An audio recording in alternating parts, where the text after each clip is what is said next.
This is class number 4, and today we're going to talk about the all-important Gram stain. We will cover the actual procedure and talk about the chemistry that's involved and how it interacts with the bacterial cell wall. We'll also talk about how to interpret and report out the Gram stain results. So a few comments before we move on to actually looking at the specific reactions of the Gram stain. And the first one I want to say is that this is the most important stain in the clinical bacteriology lab. This is used all the time, and it is really the first step in trying to figure out what's going on. So the identification of most clinical bacteria begins with this broad classification. And this is from looking at this slide from this Gram stain. And from this, we'll first off tell if it is either Gram positive or Gram negative. So what color it turns helps us to identify it. But the second thing that we're looking at when we're looking at a Gram stain is the cell shape and arrangement. So the cell shape, we're looking at each individual cell and how, if it's tapered at one end, or if it's just perfectly round, or if it's bacillus. And we're also looking at the arrangement of those. So we're looking at how they pair up with others, or how they cluster, or what they do when they're in a group of other bacteria. The next thing I want to talk about is the categorization of these ones. So we have Gram positive and Gram negative, and I'd like you to just take a second and write down this chart if you would. But all bacteria will either fall into one of these categories. Two main ones and really a little bit lesser of one. So Gram positive on one end of it and Gram negative on the other end. And in the middle there we have Gram neutral. Now Gram neutral is a much smaller category, and really what's going to fall in there is mycobacteria. So bacteria that have that thick waxy coating on it, so they really won't take up stain well at all. And there's a few others that we'll talk about as we get further into this semester.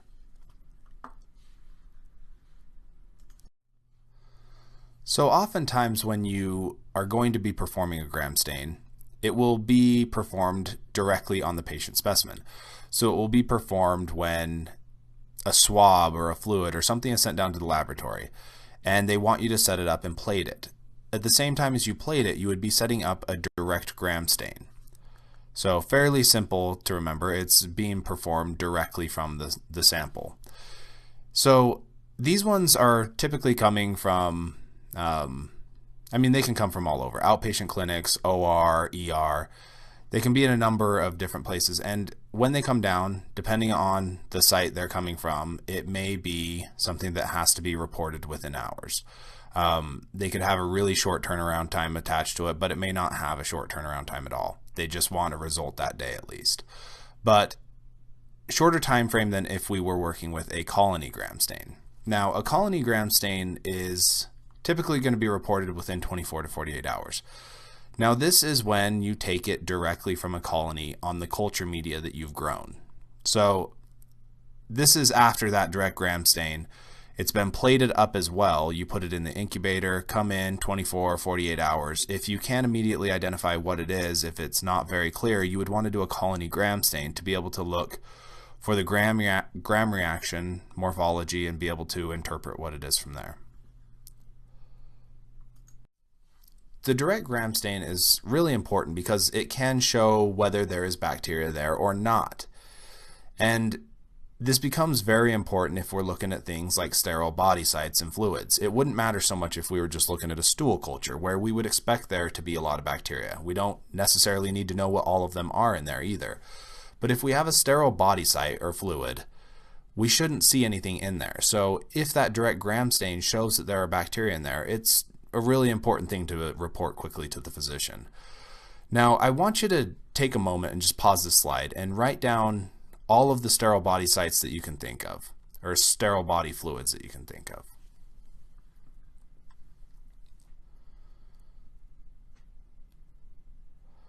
All right. So hopefully you actually paused it, and hopefully you actually wrote some down just to think through it.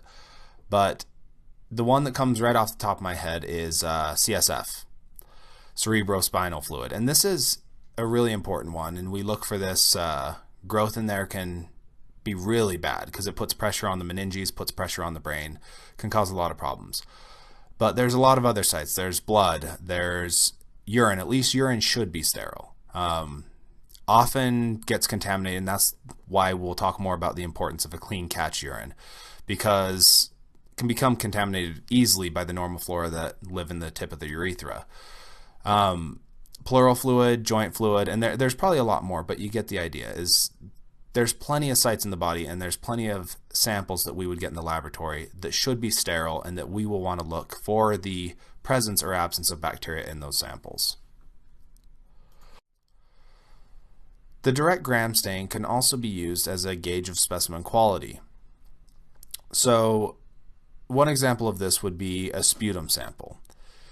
If the patient were to submit a sputum sample, we would want them to be coughing up that deep lung expirate, the phlegmy, nasty stuff deep down in their lungs. And we want that to come up, and we want to be culturing up that. We don't want spit, which oftentimes patients will confuse, or they just don't collect it properly, and so you'll get spit in a cup. And if we were to look at a direct gram stain, you could look at all the epithelial cells that exist in there and be able to determine, based on epithelial versus white cells, if it truly was a well-collected sputum sample versus just somebody spitting in a cup. The next point here is that it may suggest specific groups or species that we could then initiate early therapy with. So if you have a direct gram stain, you could say that it is a gram-positive cocci, and that would then let the physician start moving down one path. It accelerates, or it gives us a head start on treating the patient, instead of having to wait that 24 or 48 hours to actually get the full result back and then to start treating then. So we can get a head start on whatever sickness this patient has. Now what I would like to do is to go through the specific steps in the gram stain procedure. In a clinical microlab, a tech might do 10 or 20 or 40 of these per shift, possibly even more, depending on their role on the bench that day. And so it's very important for you to understand this procedure inside and out. Now, to begin with, the gram stain was invented by Christian Graham. And since this word Graham is his last name, you'll want to capitalize it anytime you write it or type it out. Christian Graham invented the procedure back in 1884, which I think is pretty interesting, because here we are in a period of rapidly advancing technology with microbiology, and this is still one of the staple tests that is used today. So 130-ish years ago, and we still use it today.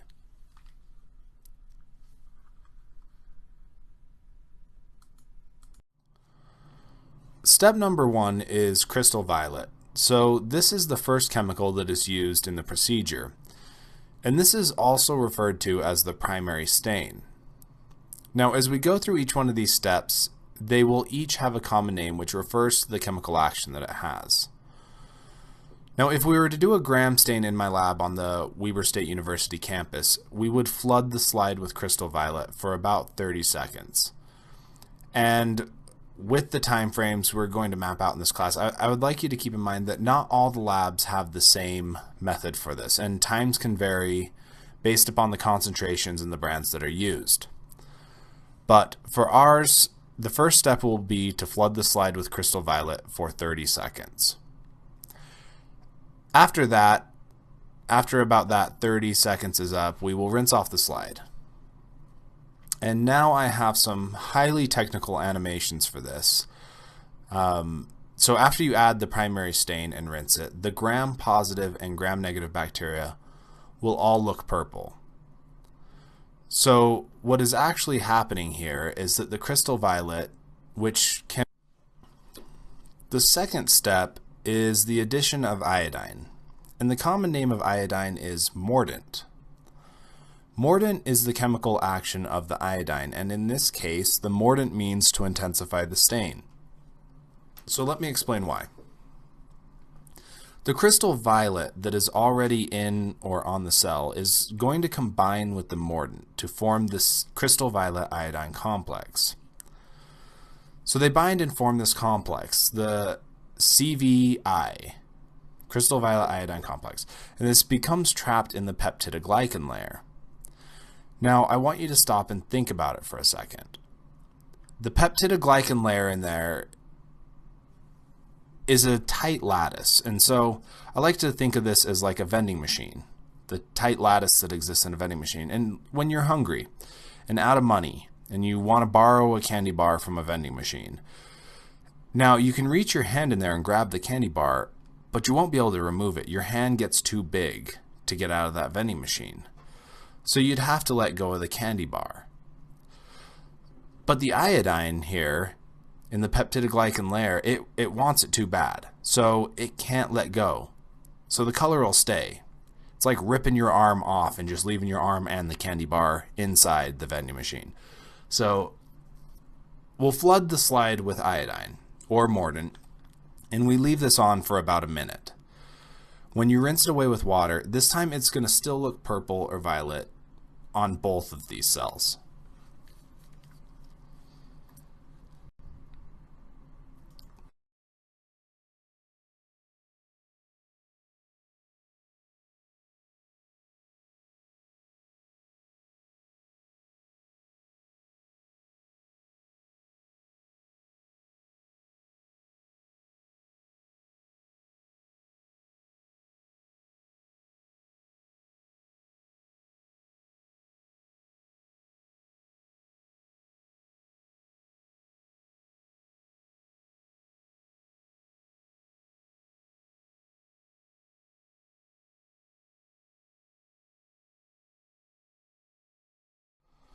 The next step is an ethanol acetone wash, and the common name for this is decolorizer.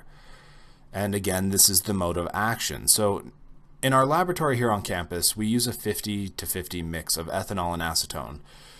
And if you ever bothered to look at the concentration in your lab, you may find it to be a different concentration. And maybe there's some other chemicals mixed in there as well, some stabilizing chemicals, something like that.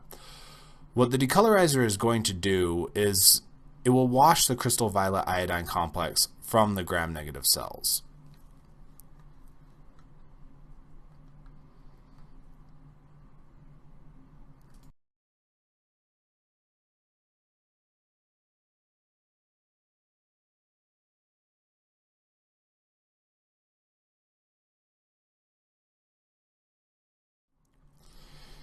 If we take a look at this diagram here, the mode of action of the decolorizer is that it acts on the phospholipids on the outer membrane. And what this is doing is basically dissolving the lipids on the outer membrane. What happens then is it creates large pores in the outer membrane, and the second point here is that the thin peptidoglycan layer of gram-negative organisms is not thick enough to hold in this crystal violet iodine complex, and it will leak out of the cell through these large pores that have been created in the outer membrane.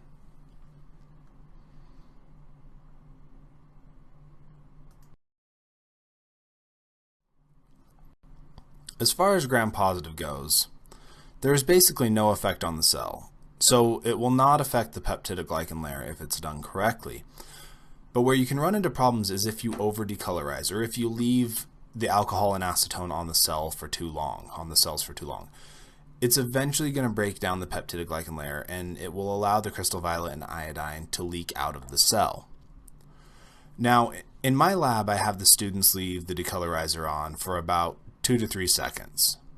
Wash it back and forth over the slide quickly, and then dunk it. Now, it can take a bit longer to properly decolorize a colony gram stain, as it's often thicker than a direct gram stain, but do not increase the time too much so that you do not over decolorize it.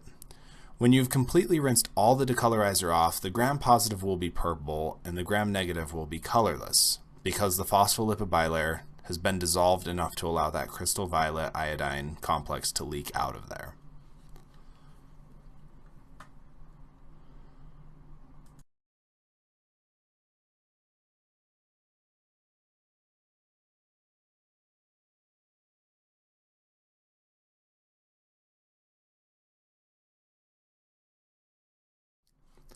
The last step, or step number 4, is the addition of safranin. Now, safranin should not be confused with saffron, which is the world's fanciest, most expensive spice, and it's a completely different thing. You'd never want to put safranin on your food. At least I don't think you'd want to put safranin on your food. honestly have never tried it. Could be delicious, but you know what? Don't try it. Don't try it. It's a bad idea. I absolve myself of all liability of anybody putting safranin on their food. I don't even know if saffron tastes good. It's the world's fanciest spice. I have never tried that as either. Anyway, safranin, also called the counterstain, and it's a red dye that will stain all of the cells red. Gram-negative cells that were colorless after the last step will now be able to pick up the safranin. It will color them a pinkish red color. Gram-positives will also be stained, but the purple color of the gram-positive is so strong that it's not going to show any of the red color. They'll still look purple. Now, we leave the safranin on for about 30 seconds, and this is the same amount of time that we leave on the crystal violet. So the first step and the last step are both 30 seconds to leave the stain on the slide. Again, once we rinse the slide off, we will let the slide dry, and then we'll view it under the microscope, and we will see gram-positive and or gram-negative cells that will be purple or reddish pink color under the microscope. Alright, so we just finished the 4 steps of the gram stain procedure, and I would recommend that you know these very well. Know the steps, the times, the chemistry behind it, and what it will look like at the end of each step, because this is the foundation upon which most bacterial identification is based. And I will have many test questions to ensure your understanding of the material. So if for no other reason than that, you need to know the stuff very well. Next, I would like to talk about some guidelines on reporting out gram stain results. Now, the first rule is that the majority rules. When you're looking at a gram stain, the main thing that you are looking for is obviously that gram reaction. But we are also looking for other characteristics. These other characteristics are clues to the organism identification. First one here is the shape of the individual cells. So we would be looking if they are cocci or if they are rods, large or pinpoint, or have any other unique characteristics that would help to identify them. The other thing that is a clue is the cellular arrangement, and that is how they look when they are in groups. Do they chain or do they cluster? Or maybe they're in singles and do not stick together when they divide. A cell arrangement along with gram reaction may be able to point you toward a particular genus, for example Staph or Streps, or gram-negative enteric rod. The next point I have here at the bottom is that you need to look at multiple fields before calling it one thing or another, and when it comes to the shape or even gram reaction, you should see at least 10 to 15 fields before reporting what it is. So when looking at the shapes, you want to look for what the majority of the cells are. So if the majority are in clusters, you could document that.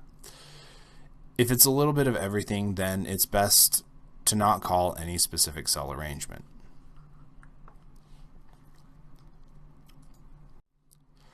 The second major point is that dead or older bacteria lose their ability to retain crystal violet. So what happens is that when these cells get older, their peptidoglycan layer begins to break down. And when it breaks down and loses some of its integrity, you see some pores appear, and when this happens, the crystal violet iodine complex will begin to leak out. The decolorizer will wash it out, or the rinsing washes it out. But the main point is that you increase your chances of getting a false gram-negative reaction. The older gram-positive cells would be misinterpreted. Now, what do you think would happen to the gram-negative cells as they get older? Well, they don't really have a thick peptidoglycan layer, and the phospholipid bilayer is not affected much by the aging. A little bit, but the safranin will color it all red all the same. So you may get a fainter stain, but not the change that you would see with the gram-positive bacteria.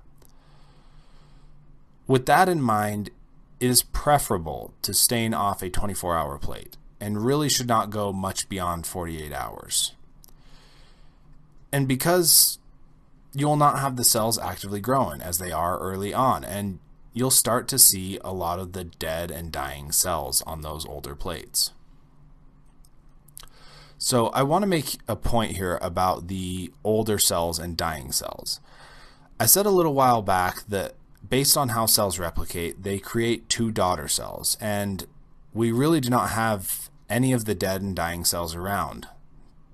But that is only if the environmental conditions and nutrients are right for replication. And as the cells are rapidly replicating, they're going to be using up the nutrients. And as the colonies are growing, there are going to be a lot of cells that are rich in the way of nutrients, and there's going to be a lot that are on the outside that cannot get as much of the nutrients, or they're depleted. So they then lose out on that, and they cannot get what they need to replicate, and they'll begin to die off. So that's the main point behind that, is if the environment's right, they will replicate. But as we get these older plates, you won't have as much opportunity for them to replicate, so we will see old cells. And this is why we do not want to use those to do gram stains. The third point is to avoid making interpretations in areas of the slides that are too thick or too thin. One of the biggest problems that can occur, and this could be with a direct gram stain or a colony gram stain, though it's more common with a colony gram stain. The problem is that if it's too thick, then there's not enough room to see how they will react with one another. So we have trouble interpreting the cellular arrangement. So if they are all smashed in together, we would have trouble seeing if they're in singles or chains or clusters because it's just one big mess. So that's point A, not enough room for cell arrangement. Point B here is that the gram stain chemistry will not work as it should because the reagents cannot get all the way into those thick areas. This could be in the case of crystal violet not being able to get into the cell or not being able to decolorize it because there are too many cells in there, or a combination of both. So it's important to not look at the really thick areas of the slides when making interpretations. You need to look at multiple fields. If you know it's going to be a thicker slide like you might have with the colony gram stain, then start at the periphery and work your way through, making sure to look at least 10 to 15 fields before making a call.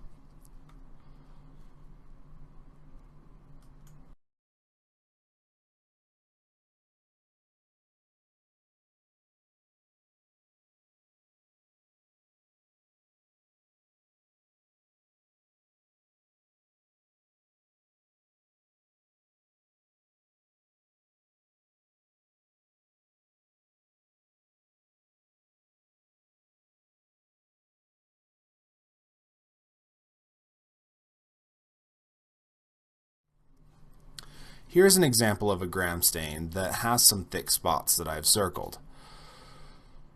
Now, we would have problems seeing the cellular arrangement in these, and also the chemistry of it, the gram stain chemistry. You can see how dark it is in the middle where the chemistry seems like it's a little bit off. There's something that we don't typically see with normal cells. So if you see areas like this, ignore them and just look at the other areas. In contrast to the last slide, on this example you can see the cells are spread out, and you can clearly see the individual cells and you can see the cellular arrangement. So, for example, you can see the gram-negative rods, which are the red ones, are mostly in singles, and you can see some that look like they're stuck together, but the majority in singles, which is characteristic of gram-negative rods. The gram-positive cocci, we can see the cellular shape, and it looks like there may be a few pairs, few clusters, a little bit of everything. So I would just report these out as gram-positive cocci. Point is on this slide is that if there is space between them, then we are able to make those calls. Point 4 is to always include gram stain controls on a slide. And I put this on here mostly from my lab here at Weber, but I don't know, since this is a learning lab, I always have my students include a control on their slide so that they can determine if they did the procedure properly. It's an internal QC for them. In a hospital lab, QC will be done once a week or whenever a new lot of stain is opened or something like that. But you most likely will not be adding a control well to every single slide.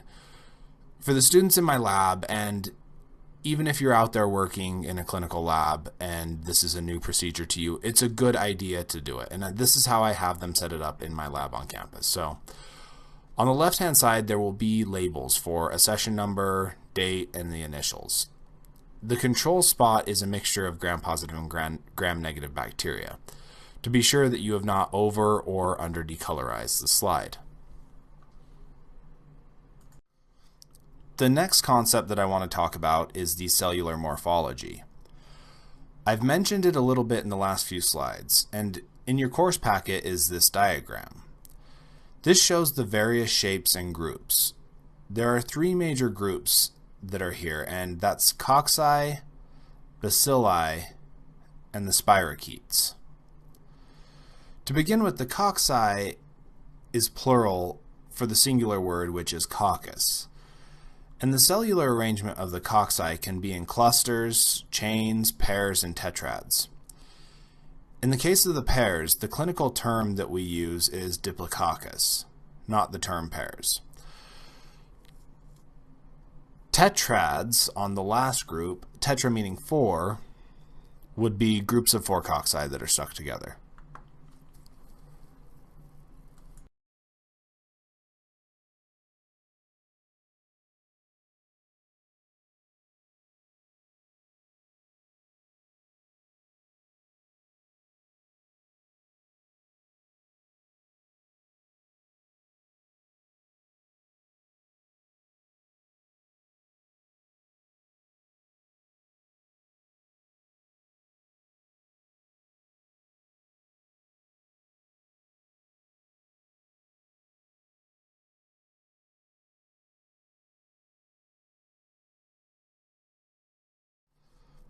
Here's an example of a couple of different cocci. On the left-hand side, we have Staphylococcus aureus, and you can see a lot of the clusters in there, and this is really a textbook example of Staphylococcus. On the right-hand side, you can see a lot of chains, and some of them are fairly long chains. By the way, the organism will chain a lot more in a broth culture, so if you have a urine culture or some other liquid sample, they have the ability to stay connected much better than if you were to take them straight off a culture plate. You'll still see a lot of the chains if you take them off a culture plate, but they're just smaller. You get really good long chains in broth. On this slide, you can see some different examples of the ways that cells divide. This has a lot to do with how the cellular arrangement will look when the cells do divide. So this is what will happen when it goes from a parent cell to daughter cells. The plane of division can be very characteristic for certain bacteria and can even be unique to a particular genus. If we take a look at the one up top, you can see the plane is going straight through. And so when they divide, you can get diplococci or chains. And the big difference with those is that the diplos just don't stick together after the division, whereas if the organism chains, then they divide and divide and divide, and when that happens, they just continue to stick together afterwards. The next couple of examples down there are showing some of the different divisions, and down at the bottom, if you get divisions that are not at perfect 90 degrees and you start getting different angles, this is what will cause them to cluster. I have a couple of images to look at here, and the first one is of gram-positive cocci. And as you can see here, it looks like we have some short chains in there. And though there are some other arrangements, I might lean towards calling out the chains, but possibly calling just nothing and waiting for the test results to tell us specifically what it is.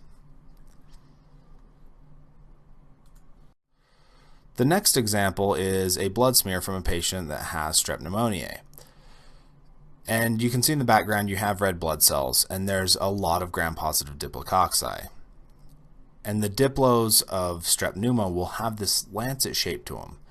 And we'll go over that more later, but other cocci are more circular. Streptococci tend to be a little more drawn out, get more of an oval shape, and can get kind of a tapered end when you see them in diplococci form. The next major group of shapes are bacilli. Bacilli is plural and bacillus is the singular form. Some people will call these rods, I like to call them rods most of the time. They mean the same thing, but you'll hear people call them both. It just depends on how you were taught. Bacilli have a number of different shapes that we can go over, and at the top of the list here is coccobacilli. And these are exactly as the name sounds. They are somewhere in between a bacillus and a coccus. So they are shorter, kind of round rods. Fat little rods that are longer than round. So it's where they get the term coccobacillus. The next group down is just showing how they can occur in a variety of shapes. But the one that looks like it has that rectangular shape to it, it's what we see most of the time when we're looking at gram-negative rods. You can get a variety of shapes, but that rectangular shape is the most common.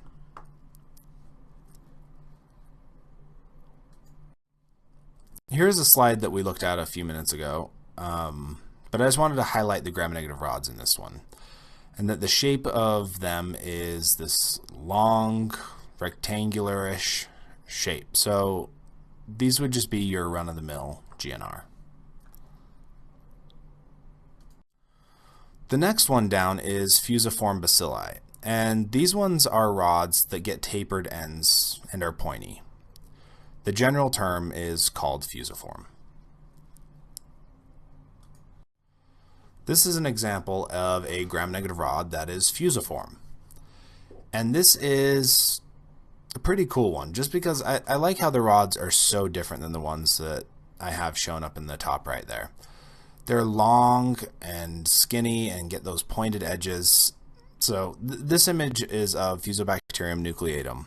Again, it's a very cool bacteria to look at and really helps you to identify them if you were to see this in a gram stain. Very unique to a small set of bacteria. The next group of bacteria, the next group of shapes, is the spirochetes. And they're spirals. So it explains them really well.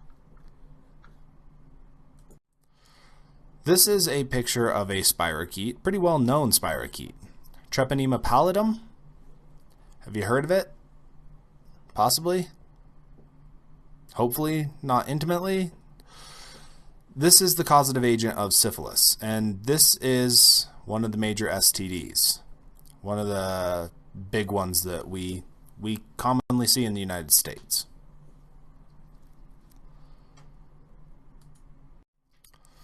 Now, we've gone over a lot of what I want to talk about in this, but there's points that I want you to go back, things that we need to write down. So, the cell arrangement determined by, at the bottom of page 1-19, cell arrangement is determined by the plane of division. And cellular arrangement, that next bullet point, is used as a clue to the possible ID of the genus.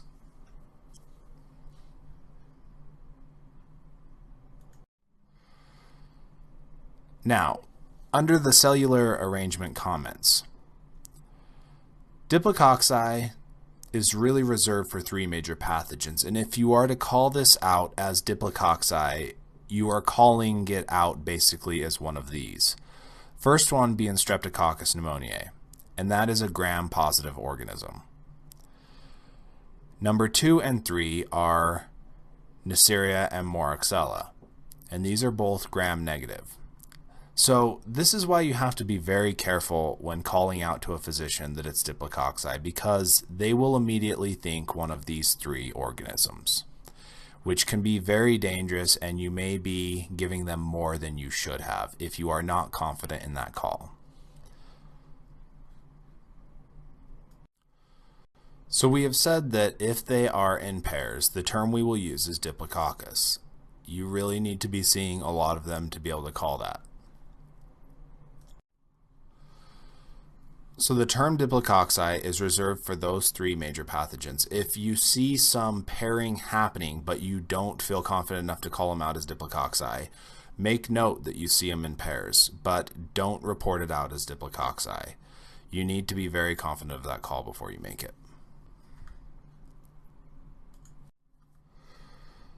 Next couple of points are centered around gram-negative rods or gram-negative bacilli.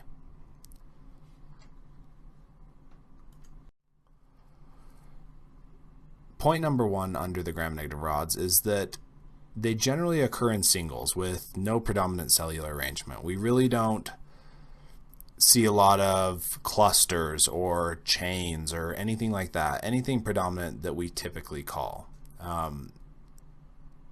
They're generally just sitting out there by themselves. The second point is an important point, and this has to do with the individual cells, the cellular morphology. And this is that gram-negative rods are pleomorphic, which means they're of all different sizes. And this can be for the same species. So you do a gram stain of them, and this image shows it perfectly here. You have some short little almost coccobacilli ones, and you have some longer rods in there. You're getting a little bit of everything. So this is the term pleomorphic. We have a lot of different sizes for this same species.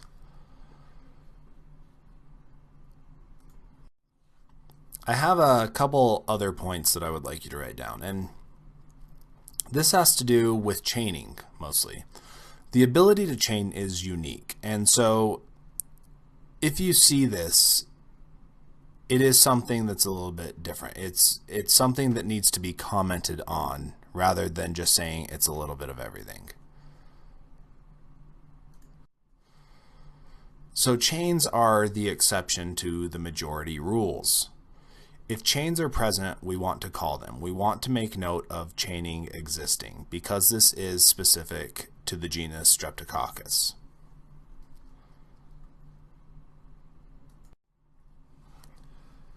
When we report out the gram stain, we want to let the physician know how abundant the cells are in the slide, in the direct smear, whatever sample they sent down.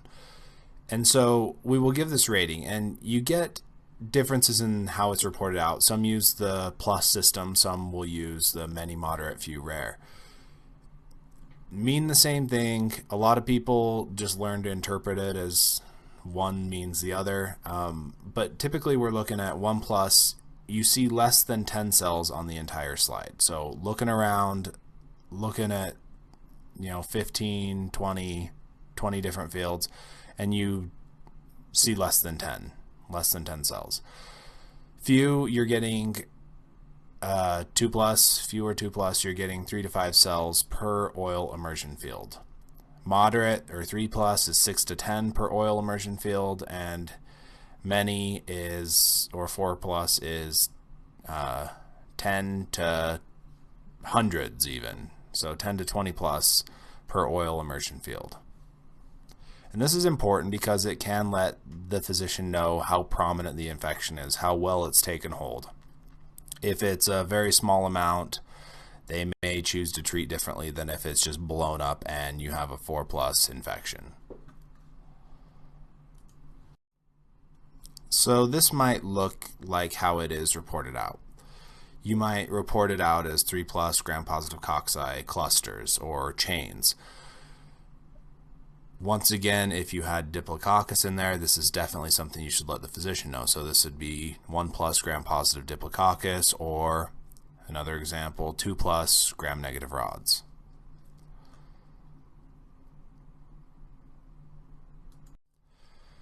When setting up gram stain control organisms, especially here on campus, we will use E. coli. And in my laboratory, I like to use Enterococcus faecalis as my gram-positive. It's a really good, solid gram-positive, and it gives good contrast. Not that there's any issues with Staphylococcus or Streptococcus, they would both work perfectly fine, but need to use a gram-negative rod and gram-positive cocci of some sort to be able to see some variability in the gram stain. And I've already shown this image a couple times, but again, a proper gram stain control would look like this. Good gram-negative rods, good pinkish reddish color, and then a good strong gram-positive. And in this case, it's an Enterococcus. And that completes everything that I want to talk about today for gram stains. Now, there's an additional gram stain video that's included in this module that I would like you to go watch. It goes through and shows step by step the gram stain procedure. And after that should have you pretty knowledgeable about gram stains. You should know, again, backwards and forwards, all the chemistry, what's happening individually with the cell, what color they are after each step, what the common name is of it, what the actual name is of each of the chemicals that we use. And so make sure you know this all really well. Again, I'm going to throw a lot of test questions at you about this stuff because I do think it is very important.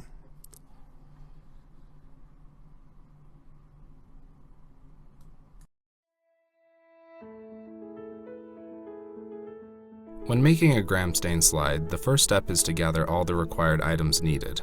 You will need a slide, a pencil, a wax pencil, the bacterial organism, a small tube of saline with a swab, an incinerator, an inoculating loop, sink, and gram staining supplies. You first write the sample information that is needed on the slide. Most likely this will be an accession number. You then take the wax pencil and mark a circle on the slide where you want the staining to occur. Add some saline to this slide within the circle using the swab. We add the saline to give a liquid medium to mix the colonies in. If you don't do that, you won't be able to spread it out very well, and you'll get a lot of clumping of the organism that makes it difficult to interpret when reading the gram stain. Take the inoculating loop and sterilize it in the incinerator.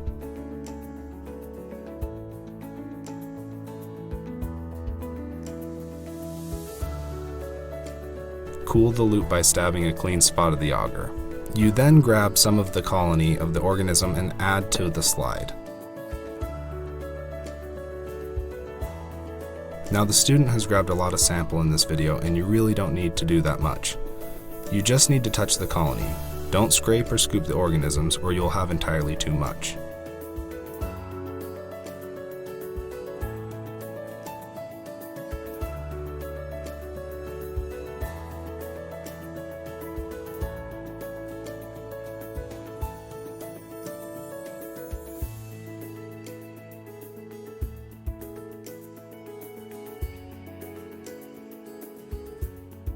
In this video, the student is creating a quality control gram stain, so she is adding a gram-positive and a gram-negative organism to the slide.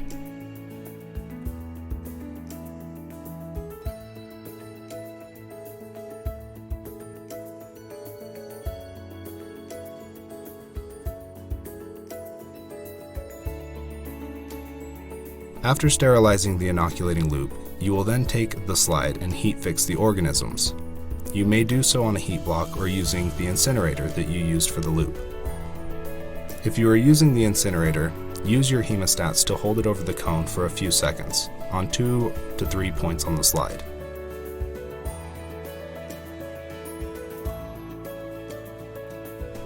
Once the slide is heat fixed, you place it on the staining rack. Make sure that the rack has proper drainage by adding a little bit of water to begin.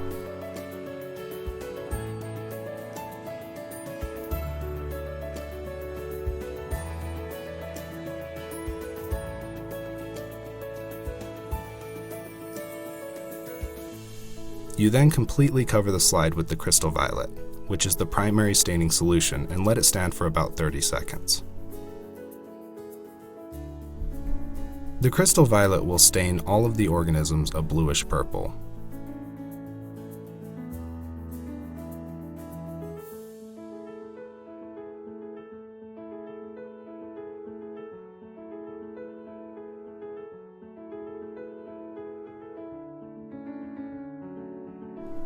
Turn your water on and let it fill up the cup.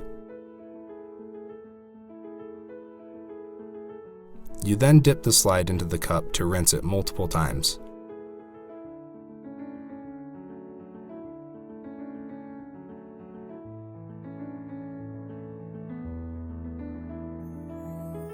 Once it is rinsed, Place the slide back on the staining rack and add the iodine solution, which is the mordant, and completely cover.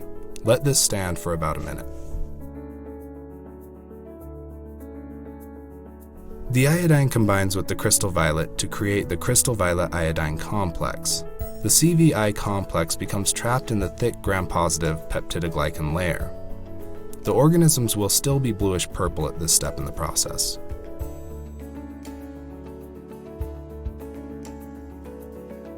After about a minute, take the slide and again rinse it under the water.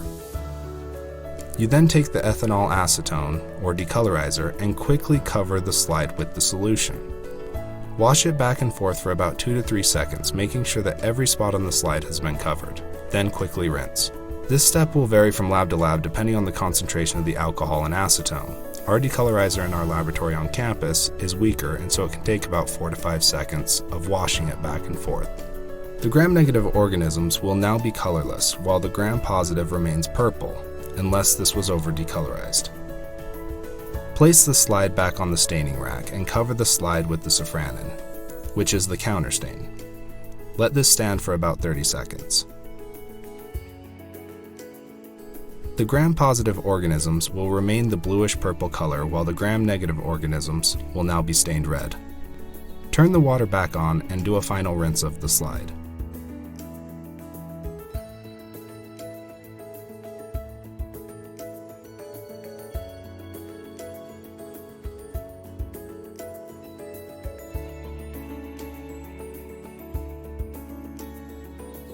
You then place the slide on a clean paper towel and lightly blot the slide dry.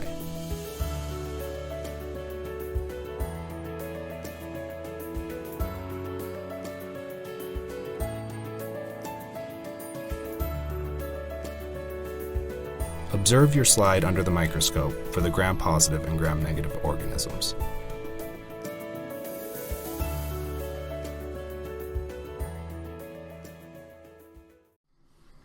Today we're going to be talking a little bit about culture plating media and why it's necessary, how we make it, and some other important factors involved with culture plating media.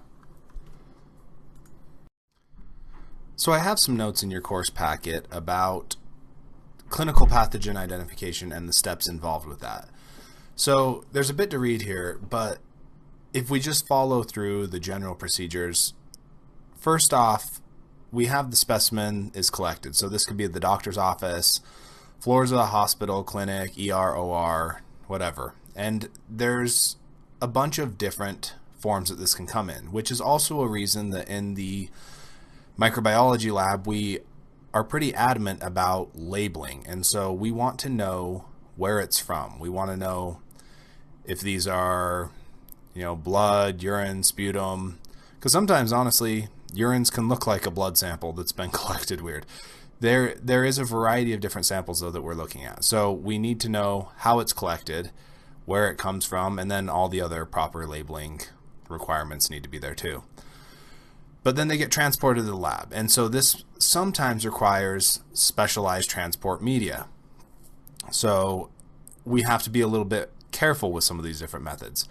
Campylobacter can be one of those that can be difficult to actually ship. A lot of times, if it's not packaged properly or done the right way, shows up at the microbiology lab and it is dead. So there's different specialized transport media that we may need to use. The direct gram stain, it's done on some specimens. It doesn't make sense to do it on everything. We don't do a direct gram stain if we're setting up a urine culture, for example, because we don't really necessarily care if there's going to be a little bit here or there in it. That would be a whole separate section, more of a stat lab type thing, to be looking at the urine and be doing the microscopic portion.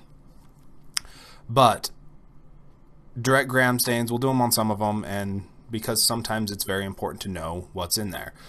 We want to know the somatic cells, so body cells, if they're in certain proportions, if there's epithelial cells in a higher proportion than the white blood cells. That's important. And we want to make sure that we use the correct rating and reporting guidelines with those. So after we've done the direct gram stain, or actually concurrently with the direct gram stain, we would then be plating it on primary plating media. And we'll talk a little bit more about that in just a moment, but the goal is to isolate the pathogen and, if possible, differentiate it as quickly as possible so that we can report that out. But if we can't do it off the primary plating media, it moves us on to biochemical tests, which is step 5 down here. And that can involve a lot more. It can be simple, but it can also be a lot of different biochemicals to be able to get to a result. So manual ID can be somewhat difficult, but we do have things that we use, and we'll talk about this with selective and differential plating media. We have some that we can use to knock down others so that we see growth on this, and that means it's positive for this organism. So there's a lot that goes into clinical pathogen identification, and there's a lot of steps where this can really be screwed up. So from specimen collection to transport, we really have to be very careful, and we have to be very knowledgeable in the microbiology lab to be able to help those that will be collecting this, help them know how they should do it and how they should ship it. And this is frequent questions that we get. And so we'll go over that when we talk about each individual organism as we get to them.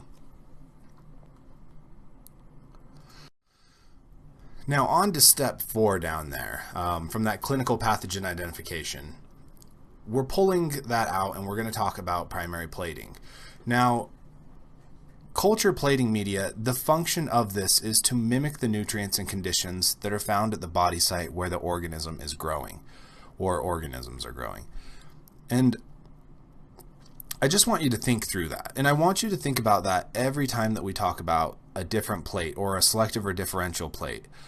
Because, and we'll talk about that more in a minute. Sorry, I know I'm throwing these terms out there and we haven't even hit them yet. But I want you to think about that every time, because we're trying to mimic the site where the organism is growing. We're trying to make it a certain temperature, or we're trying to give them the nutrients that they need in the form that they take them. So we do everything we can to grow up the cells, to be able to grow everything, to be able to then figure out what is causing the illness.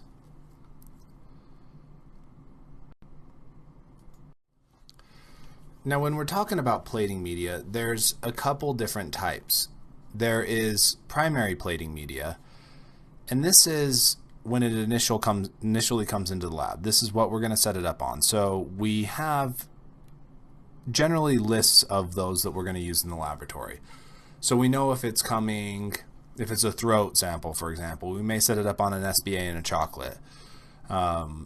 We have our lists and we know what we're going to set them up on based on the recovery and what these organisms are known to like to grow in, based on their growth conditions that we're trying to mimic. The second type is secondary plating media.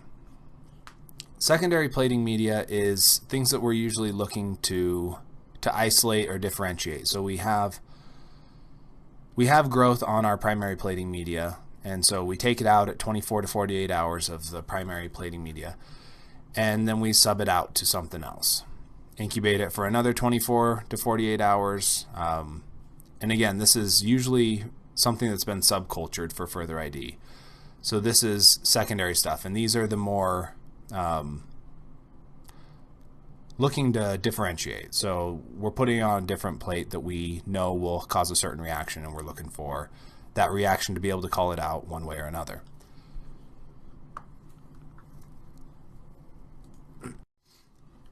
We're going to get into tubed media a lot more later on when we start talking about the enteric gram-negative rods, but right now you need to know that they exist. There is tube media, and what falls under the tube media are slants, stabs, and broth media.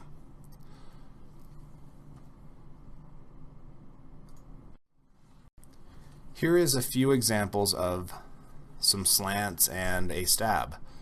So we have MIO tube, citrate there, TSI, pad. And again, we'll talk about these a lot more later, but very similar, that we use agarose gel to set them up, and we will then use them to differentiate between organisms. The culture media, whether it's primary or secondary or tube media, they all have an agar base that is used for them. And I would like you to write down a few points about that. What agar base actually is a purified seaweed extract. This is a gelatin-like material that is often actually used in cooking as a solidifying agent. So you could eat it, but don't. So the agar base acts as a solidifying agent that comes in a powder form, and in fact most of the media that we make comes as a powder. But there are many labs that buy all their media that's already made. So at Weber State, in my lab, we make almost all of our media. It's a bit cheaper and gets those tuition dollars to go a little bit further. We'll mix it in with water and some other ingredients for certain types, then we autoclave it.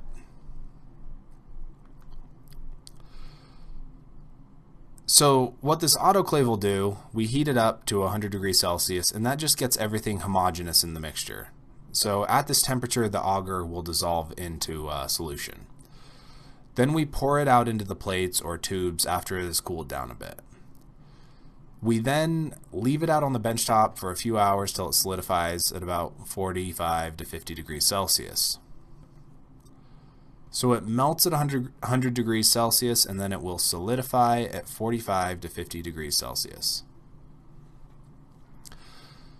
There is really no nutrient value, and organisms are not able to break down the agar.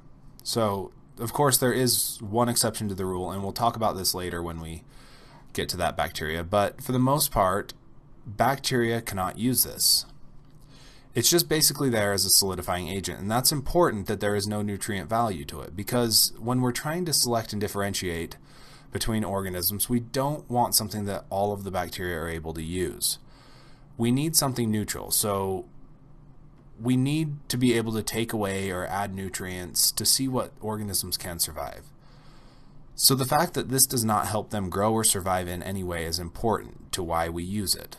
This, you can really just think of this as a neutral ingredient. Now the plates will have about a 1% concentration of agar.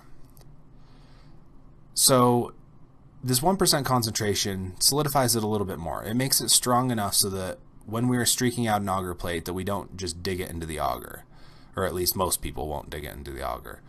The tube media a little bit lower in concentration of agar, and we keep these about 0.5 to 0.7%.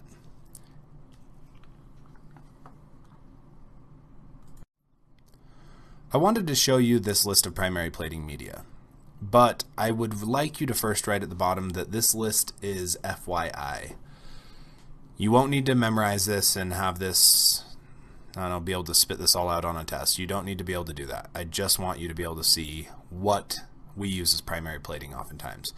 So if you go into any microbiology lab, you'll find this, and if it's not posted somewhere on the wall for the text to be able to use for setup, then you'll definitely find it in the SOP.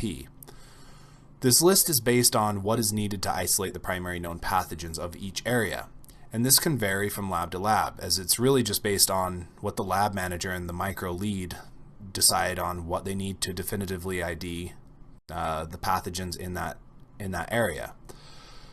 So you may see variations on this, but this list here is often the basis of primary plating. On the next several pages, we're going to begin discussing the culture plating media and the various types that are used. And whether or not you're in a lab that has a lot of automation or you're in a lab that does everything manual, you are still going to be using a lot of different plate media. There are a couple of different plates, a couple of different types of culture plating media. There are plates that are enriched culture media, and there are some that are used to select or differentiate different organisms. I'm going to start out by covering a lot of the basic media that we see every day in the microbiology lab. And then later on, we're going to start going through individual pathogens. And when I start going through those, I'm going to talk more about the different types of media that are used for those individual or groups of organisms that we're trying to isolate. I would also like you to keep in mind that very important point that we talked about earlier. As we look at each of these plates, we are trying to mimic the nutrients and conditions at the body site in which these organisms are growing. The first major category is enriched culture media. And this is exactly like it sounds. And the enriched culture media is designed to grow a wide variety of organisms. It gives the nutrients that are needed for growth, and so they're great plates to use when you're trying to catch if there is anything there at all. The first example that I have here is the SBA plate, which stands for sheep blood agar. Sheep blood agar. and it's the most widely used plate in all of the clinical microlab. Now, the SBA can also go by a couple of different names, such as the BAP for blood auger plate, and you'll also see it listed in places as a BA for simply blood auger. It is used in nearly all routine cultures. It will grow most non-fastidious organisms. So, what is fastidious? Well, to be fastidious is to require growth factors in the media to be able to grow and or may require specialized growth conditions. So you have to give it certain things to be able to survive on the media. Now, a simple way to think of a fastidious organism is to think of them as picky eaters. They don't want what the blood auger plate is serving, so they're going to sit there and do a pouty face, fold their arms, until they get the growth factors or the growth conditions that they need. If we go back to the comment that SBAs are able to grow most non-fastidious organisms, what we are saying is that most organisms will grow on the SBA unless they have special requirements and need to be coaxed along on the culture plate. The other point that I would like you to write down is that the SBA is a general primary plating media. They have red blood cells, and most organisms are capable of using the red blood cells for nutrients, so it's really just a good primary plating media.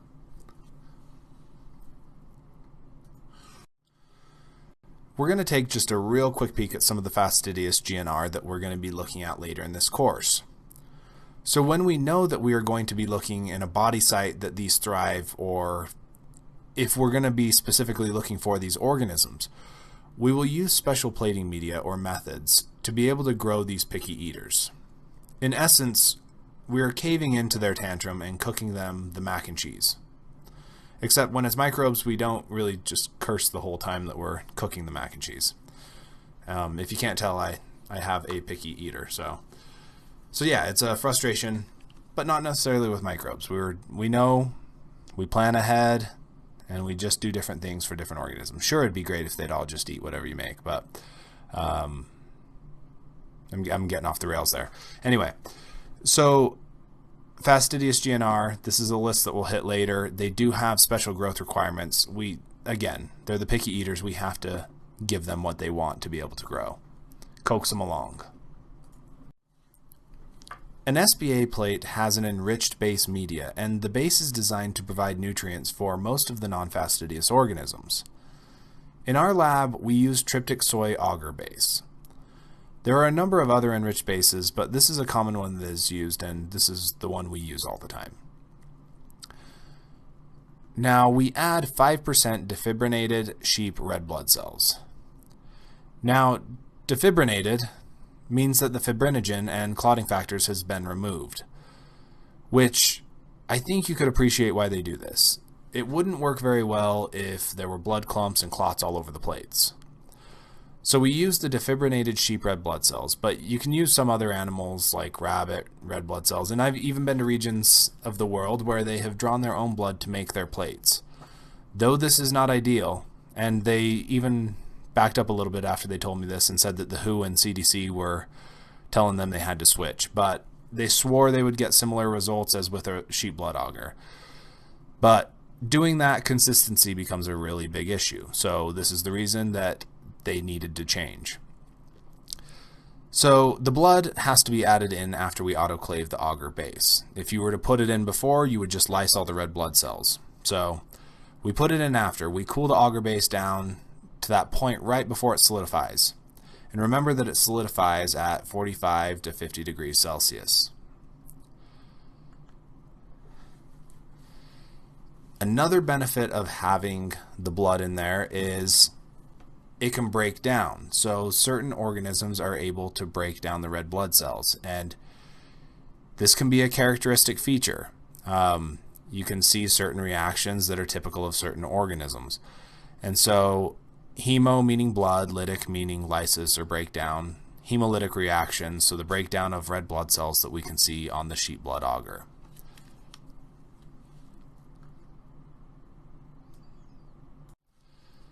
I have a few pictures here to highlight the hemolytic reactions that you can see on an SBA. So on this plate, and we'll talk about this a little bit more, but this would be referred to as a beta hemolytic reaction. And you can see the colony in the middle there, but then you can see this clearing around the colony, which is where the red blood cells have been broken down and utilized by that bacteria. And in contrast, I'll show you this one, which looks like a staph epidermidis, which in this case isn't breaking anything down. There's no lysis around the cells, and you can clearly see just the white colony there and nothing else behind it.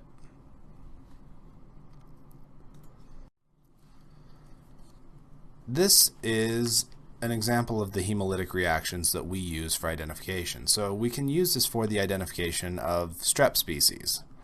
Hemolysis is very useful in that case.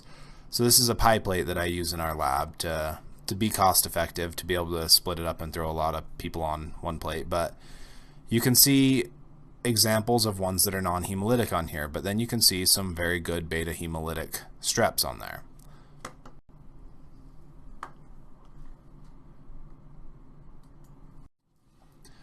So the last bullet point I have here is that bacterial pigment production is enhanced on the sheep blood agar.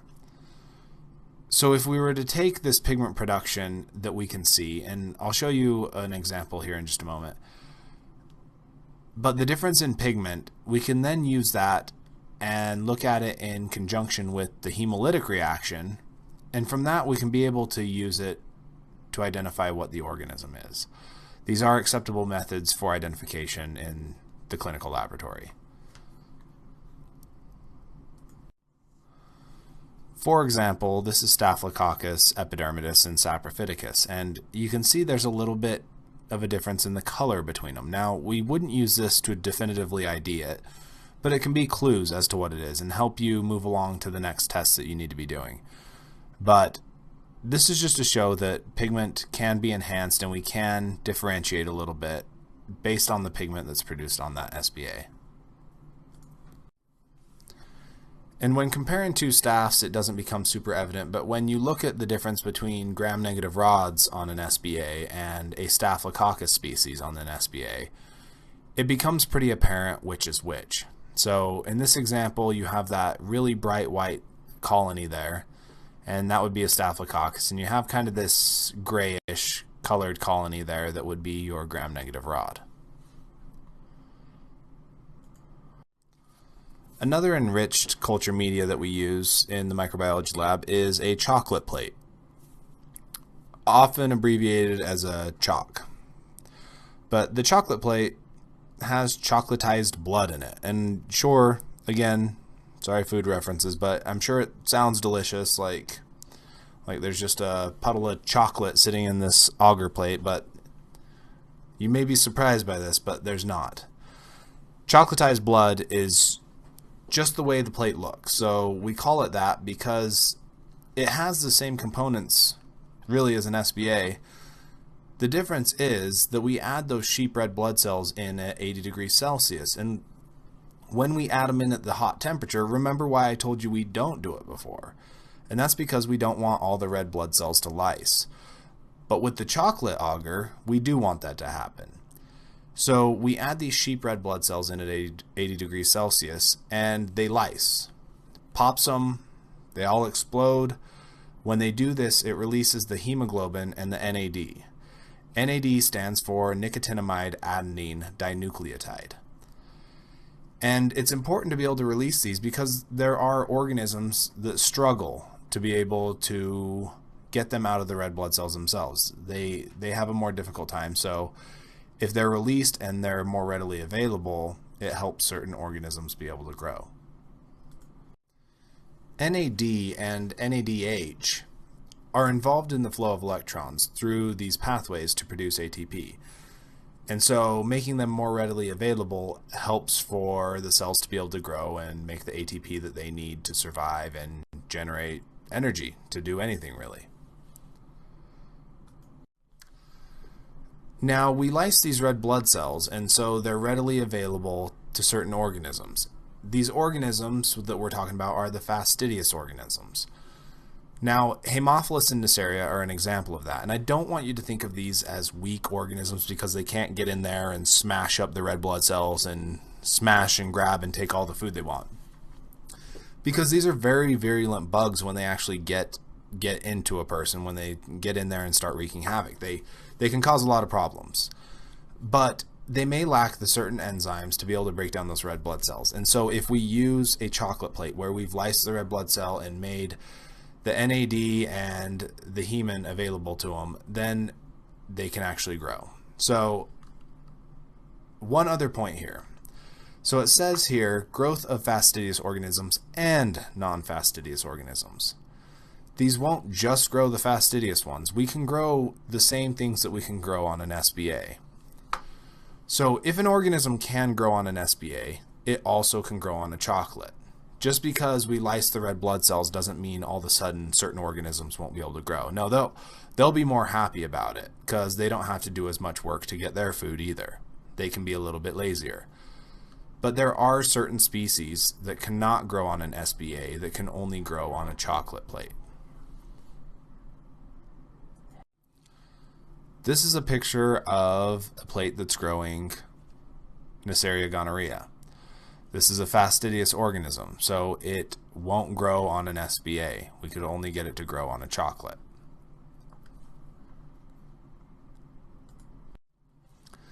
So now that we've talked about enriched culture media, we're going to talk about selective and differential culture media.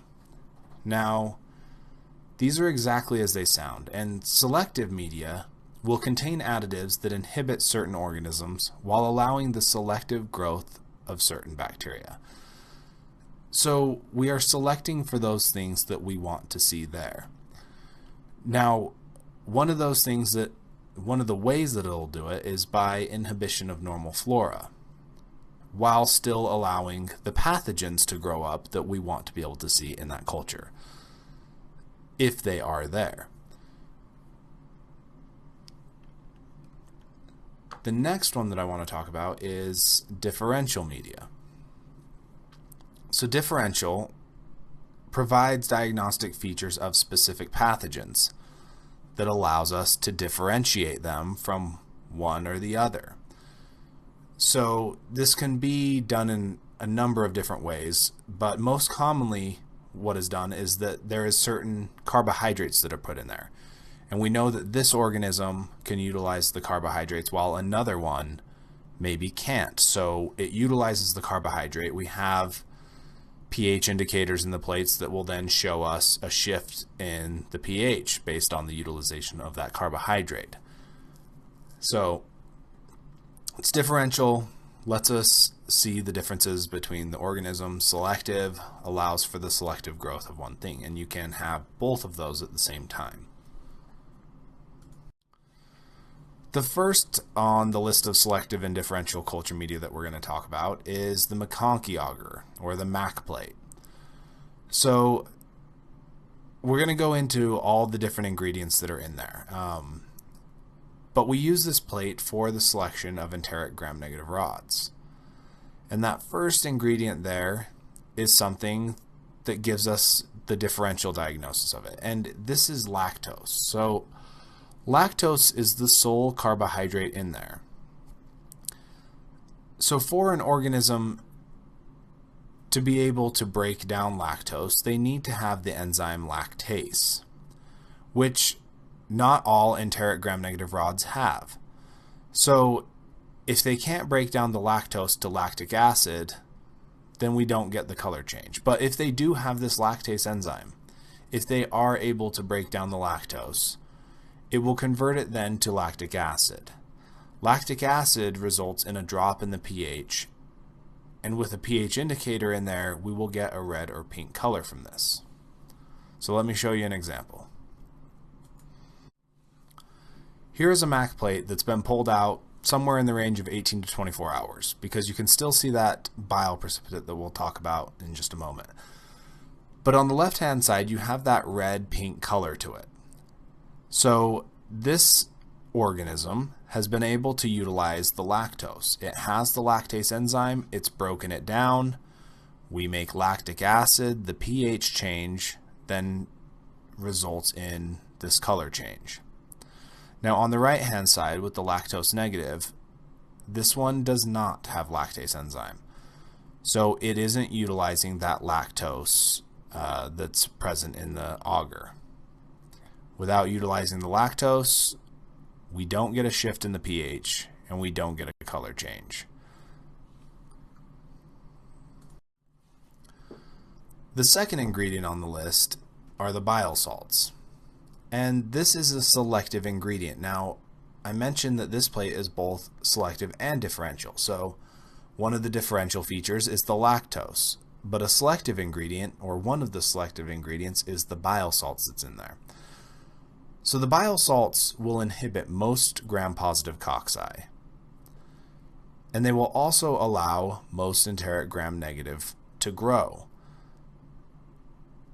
There is a differential feature even put into that an organism may be able to produce bile precipitate. So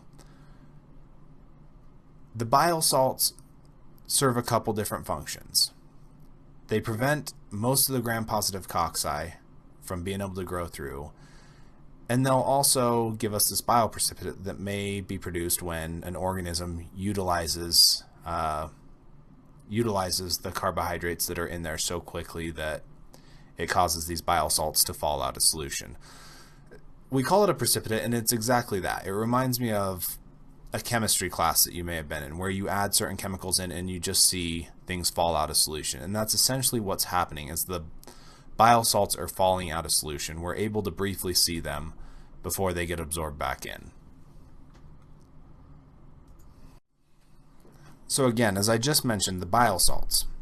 If the organism is able to utilize lactose and convert it to lactic acid, you'll get that pH change, right? And you'll get that drop in the pH that will result in a red-pink color of the organism.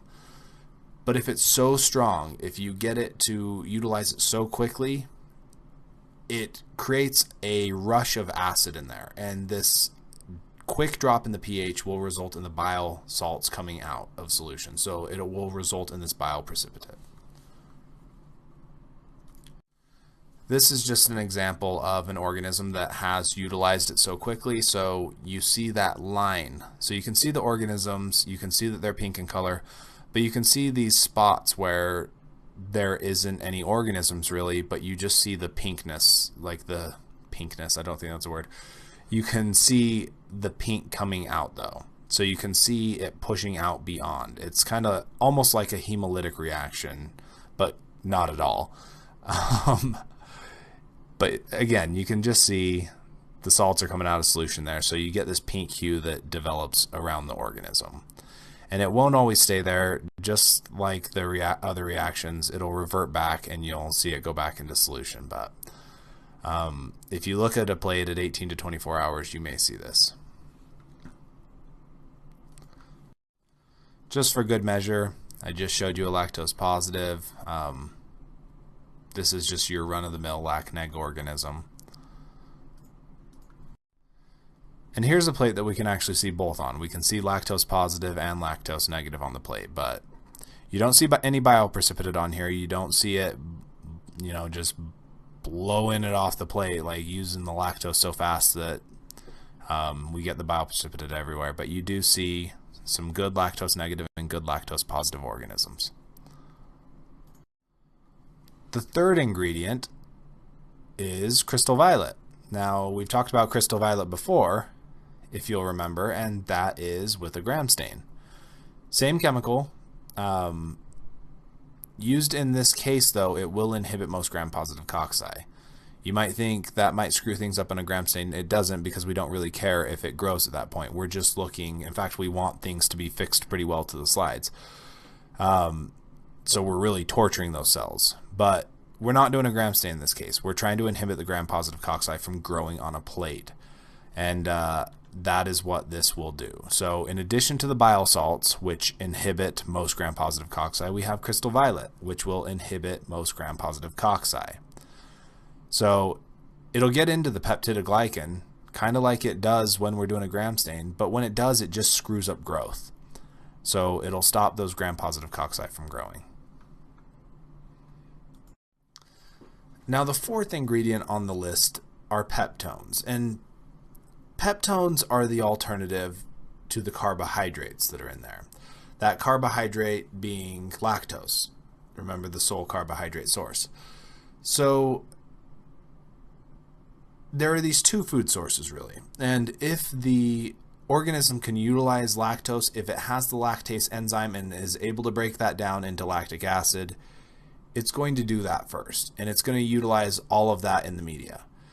But if an organism lacks that lactase enzyme, then it still wants to eat. It still wants some food.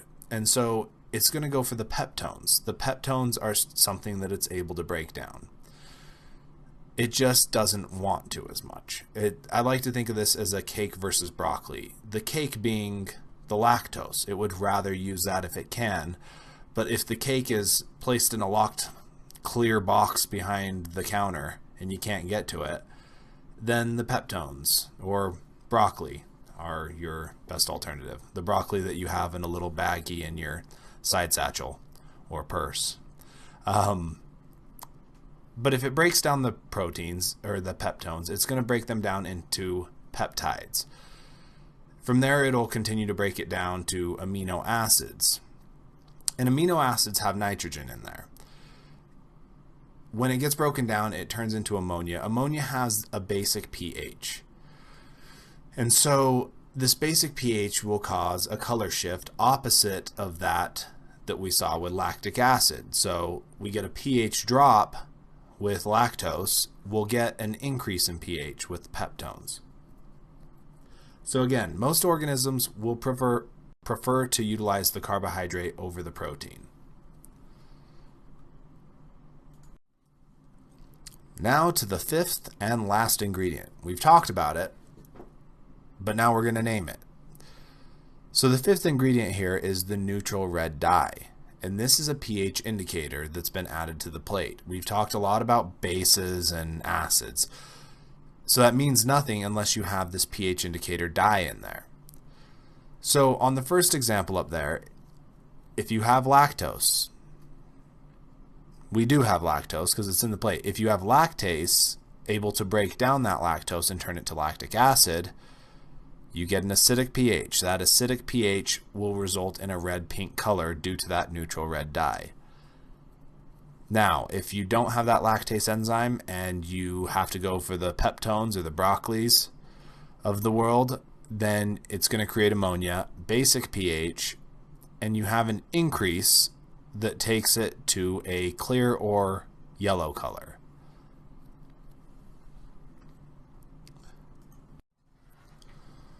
So the way that we'll record these reactions when we see them is to comment more on the lactose reaction.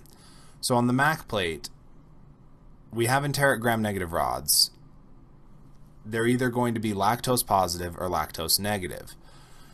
And that is what we'll actually write. So if you see a red or pink colony, under the MAC plate reaction, you would write lac pos or lac neg.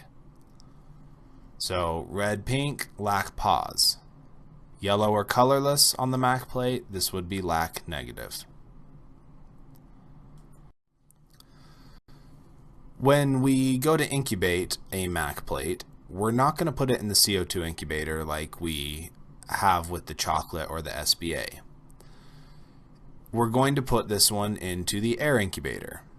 You don't want that increased level of CO2 because it can create an acidic environment. So excess CO2 in the air can create carbonic acid. Carbonic acid would then drop the pH and you would get skewed results. So we put this into the air incubator. We want to read it at 24 hours or overnight, and if there's no growth, we would report it as no growth at 24 hours, and we'd put it back in the incubator. Then we would come in the next day, read it again. If we still had no growth at 48 hours, we would report that out.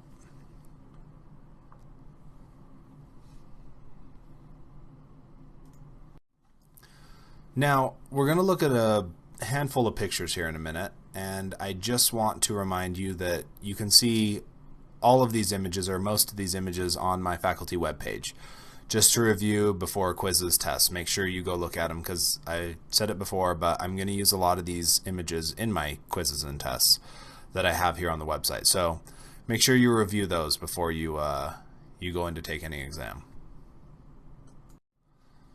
On this plate, this MAC plate, we have both types of colonies, both reactions. And so I want you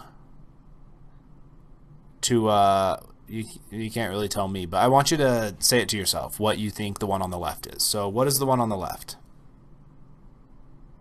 Okay, and then what is the one on the right?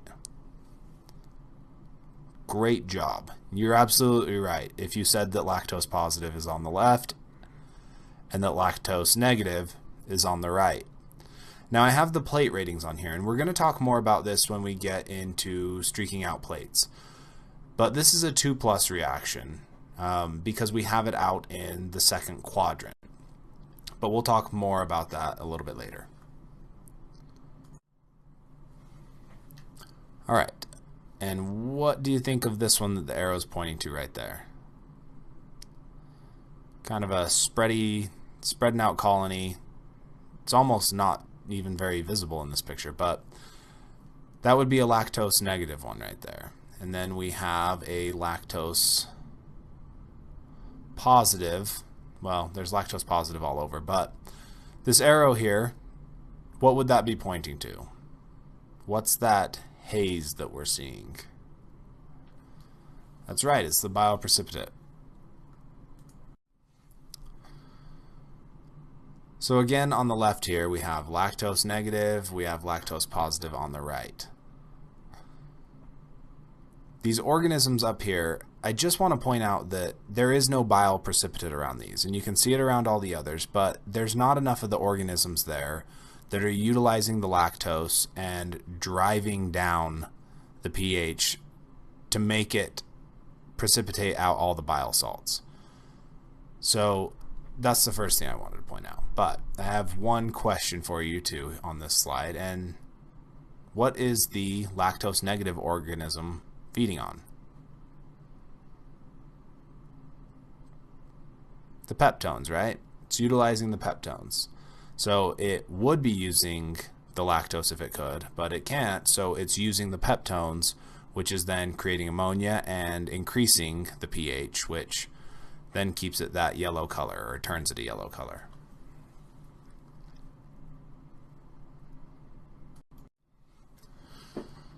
So in this picture, we have these areas out here that you would probably call lactose negative, right? Because they look lactose negative. They look like they're yellow colonies. But this is a very thick area and really shouldn't be used to interpret if you have really good lactose positive over there and you see no differentiation in color. So what's happening in this portion of the plate is it's utilized all the lactose that's there. So there was a lot of lactose. We've talked about this, how organisms will just grow and grow and use until they take it all. So the lactose has now all been taken up. Now all that's left for those organisms is the peptones, and it will utilize the peptones. So there's nothing else available there. It's using the peptones now, and it's shifting that pH back. So the pH is then going towards a more basic, which is getting you the color change.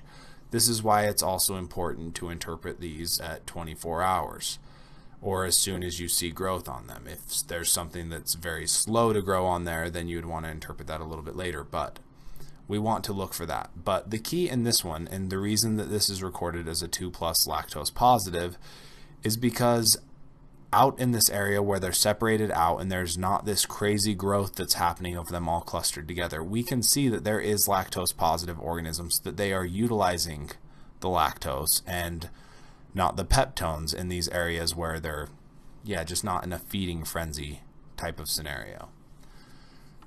So this one, 2+ lac pos. I'm just briefly jumping back to that primary plating chart because I want to bring up how prevalent the MAC plate is. This is a selective and differential plating media that we use a lot. we want it in a number of different areas because it's so good at knocking down the gram-positive that we can feel fairly confident that whatever we see in there is a gram-negative. And so if we have places where we're trying to quickly figure out, and we don't want to wait until day 2 to start subbing it out to different plates, we put this on as an initial plate. If we get growth on it, we know we have a gram-negative. That's a quick way to report that out to the physician, and it's a quick way to start treating the patient. So it's a very useful plate, used all the time. I don't even want to compare it to SBA or try and predict how often it's used in comparison, but it is an important plate that you will see continually throughout the microbiology lab. And that wraps up the lecture for today, or for this lecture, I guess. If you're just going to keep listening to them, it doesn't really matter. But yeah, we've gone over sheep blood agar, MAC plate, selective and differential culture media versus enriched culture media. A lot of very important concepts for the basis of how we try and isolate and identify organisms within the bacteriology lab. The next class, we will be going over more of the differential and selective medias that we use routinely in the clinical lab. Today we're continuing on with selective and differential plating media, and we have a handful of others that we're going to go through. So in today's lecture, we're going to talk about the mannitol salt agar, the modified Thayer-Martin, the phenylethyl alcohol agar, as the colistin nalidixic acid agar, and the hectoin enteric agar. In addition to these, once we get through a lot of this stuff, we're going to talk about streaking out a plate and the proper method that you should use for that. Now, in the last class, we went over the 2 different types of plating media. Enriched nutrient culture media, which is where we've just added things to be able to grow and enhance everything. There's nothing that's knocking anything else down in that one. And then we also talked about selective and differential culture media. And these are the ones that we have certain additives in there that are meant to inhibit other things from growing. And we also have some differential. So the enriched culture media, we were talking about the sheep blood agar and the chocolate plate. Selective and differential culture media, we talked about the MAC, which has a lot of different things in there to select for gram-negative rods, and also to differentiate between gram-positive and gram-negative rods. So what we're going to look at today is more of these type plates, the selective and differential, that are able to save us a lot of time, shave off a lot of time that we would take in trying to get to a diagnosis. So we essentially put these different chemicals or carbohydrates or whatever it is in these plates to just save us a lot of time. So these 5 plates that I just talked about on the prior slide, that's more of what they're going to be doing.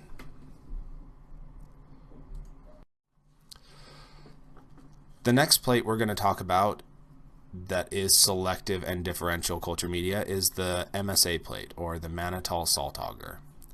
Mannitol salt agar. Now this is selective for all Staphylococcus species. So notice here how I've used the plural designation of species, the SPP. If I had used the SP, I would be talking about a single species. SPP says I could be talking about multiple species within the Staphylococcus genera. Now, the MSA plate is used as primary plating media wherever Staph aureus infections are common or suspected. An MSA plate has 4 major ingredients: mannitol, 7.5% NaCl, peptones, and phenol red. And I'd like to talk about each individual ingredient here. So mannitol is the sole carbohydrate source. It's very similar to lactose on the MAC plate. So mannitol, sole carbohydrate source. The next ingredient, the 7.5% sodium chloride, that is the salt. So mannitol salt agar, that's the salt of it. The 7.5% sodium chloride is the selective agent. So 7.5% is considered extremely high, either for normal flora or pathogens. Most organisms cannot grow under that high of a concentration. However, there are the staph species that live on the skin as normal flora, and staph species are constantly exposed to the perspiration on the skin, which has a very high salt concentration. So you can kind of think of the staph species as having adapted to the salt as part of being normal flora living on the skin. So that 7.5% sodium chloride is very selective for staph species. And there's one exception, but we'll get to that exception in a minute. The next ingredient is peptones.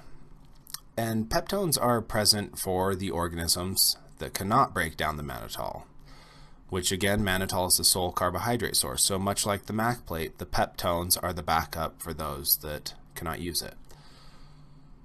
And the fourth ingredient here on the list is the phenol red, which is the pH indicator.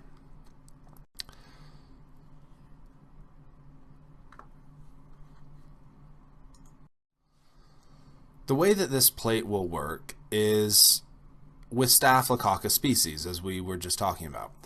But we can get certain differential reactions from this. So Staphylococcus aureus can utilize or break down mannitol, that sole carbohydrate source in the plate. When it does this, the pH will drop. The phenol red indicator dye will then turn the colonies to yellow colonies, and really the surrounding media will turn a different color as well. So utilizes the mannitol, produces more acidic environment, the pH drops. The phenol red indicator dye then, with that pH drop, turns them to yellow colonies, or yellows the media around the colonies as well. This would be recorded as a mannitol positive reaction. So we would record this as man-pos. Now, you need to think of this in contrast to the MAC plate that we just went over, where that was the opposite reaction. So you really need to keep these plates straight. So mannitol positive would be yellow, where a lactose positive would be that red or pink. So keep that in mind. Now, most other Staphylococcus species can't utilize the mannitol that's in there. So instead, what do? They go to that next thing, the peptones, the other food source that's just not as desirable. So when they go to the peptones, again, this causes more of a basic reaction in the media to happen. So the pH will rise. When the pH rises, that phenol red indicator dye will turn the colonies red, or the surrounding media red. And this would be recorded as a mannitol negative reaction. So you can think of the MAC plate and MSA as just being opposite in what their reactions are. This is the Staphylococcus flowchart that we are going to get to know very well. This isn't super important for you to write these things down right now, but as we get into Staphylococcus identification, we start using this flowchart over and over and over and over and over again.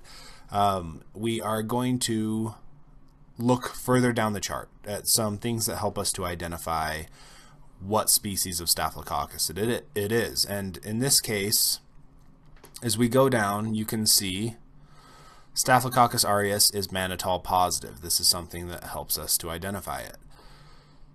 Where Staphylococcus epidermidis and saprophyticus would be man negative, although saprophyticus can potentially be man positive. So this is something that we have to be cautious about.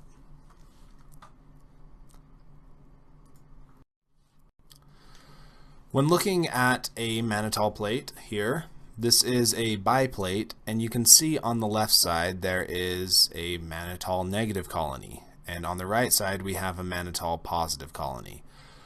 So the mannitol positive is actually pretty strong, and you have it creeping into the mannitol negative section here. But able to utilize that mannitol, break it down, drops pH, we get that yellow color. In contrast, we have a strong mannitol negative here, or this has just been allowed to go to full reaction. So 3+ man neg, and you can see that it's really got this pink color to it. It's almost changed and gone the opposite. So that's the pH indicator in the basic range, and I'll show you on the next slide the difference between that and a non-reaction. Like I was just saying, on this plate, we have a mannitol positive, so you can see it and you can see the reaction starting to happen out in quadrant 2. But if you look a little bit further down, you can see the original color of the plate, and it's not that strong pink that we saw on the last slide. This is more of the red. This is the original plate color. So on this one, 2+ mannitol positive, you can see those colonies, although it's not crazy and taking it over, you can see in the areas where it's concentrated that it is able to break down that mannitol. It is able to change the pH to a more acidic environment. This is very similar to the last slide. On this one we have, it looks like this is a urine culture because you can see the concentration of it struck down the middle, and we'll get to how you streak out a urine culture later on. But it struck down the middle, and you can see a fair amount of colonies that are yellow around, so more acidic pH. And I have one more plate to show you of a mannitol positive, so 3+ mannitol positive. And you can see down here there are a bunch that don't have it around them, so they're a little bit slower to utilize it. And this is something else we have to be careful with, but we have plenty of colonies on this left hand side, like a good concentration coming off of it, so we are able to say that this is a mannitol positive organism. The MSA plate's fantastic tool to have, but there are some precautions that you need to be aware of with this. Some of the strains of Staphylococcus aureus can take 48 hours to utilize the mannitol. So if you were to see a mannitol negative, that doesn't necessarily mean it is mannitol negative at 24 hours. You would need to put it back in for 48 to make sure to rule it out if you weren't able to identify it from some other method before that. The second point here is that Enterococcus can utilize mannitol sometimes. So there are some species of Enterococcus that can utilize the mannitol. Remember, these are, well, we haven't really got into that, so I can't say remember, but Enterococcus are gram-positive cocci, and they are able to grow in that same salty condition that Staphylococcus species can. So Enterococcus is something that could make it through, tolerate the salts, to be able to grow up on there. And if they can utilize the mannitol, then that could be an issue. You might misinterpret that, so you have to be aware of that.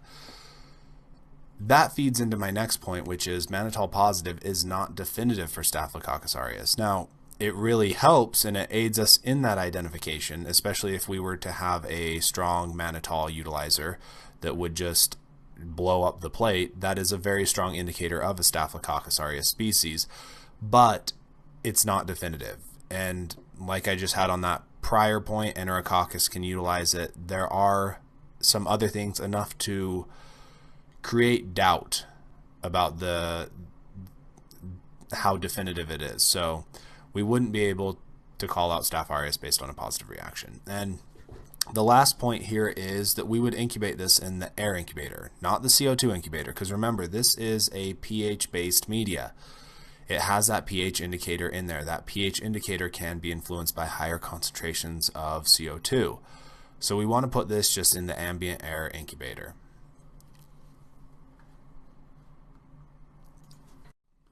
The next plate we're going to talk about is the modified Thayer-Martin plate, the MTM.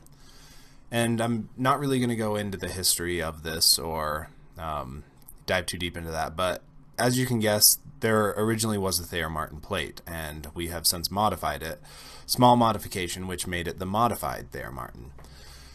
Now, this plate is selective for Neisseria gonorrhea, and we use this when we're culturing from sites where Neisseria gonorrhea is known to be. So in the case of a vaginal culture, this is primary plating media for a vaginal culture because of the known pathogens that we could be looking for. Neisseria gonorrhea would be one of them. Could also use it for rectal swabs if we were looking for the pathogens that could potentially be there. Now, the modified Thayer-Martin isn't anything crazy. It's not a completely new mixture necessarily. This is basically a chocolate plate that we've added 4 antimicrobials to. And we'll get into a lot more detail on the antimicrobials when we start talking about Neisseria gonorrhea more. But for now, what I would like you to know is that those 4 antimicrobials that are there, one of those antimicrobials is to inhibit gram-positive bacteria. So the first one's to inhibit gram-positive bacteria. The second one is to inhibit gram-negative bacteria. So we have one for gram-positive, one for gram-negative.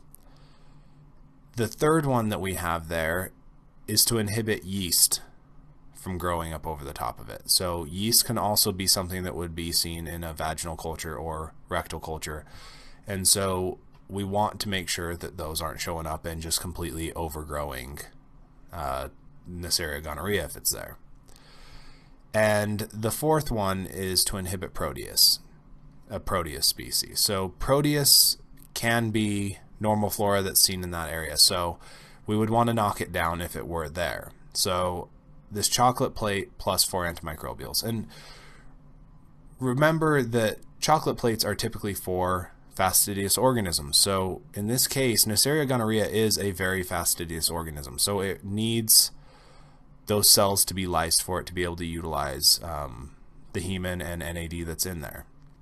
So chocolate plate plus 4 antimicrobials, a gram-positive inhibitor, gram-negative inhibitor, a yeast inhibitor, and one that's specifically for Proteus because it could just go rampant over a plate if it's there. One single organism of Proteus could take over a plate.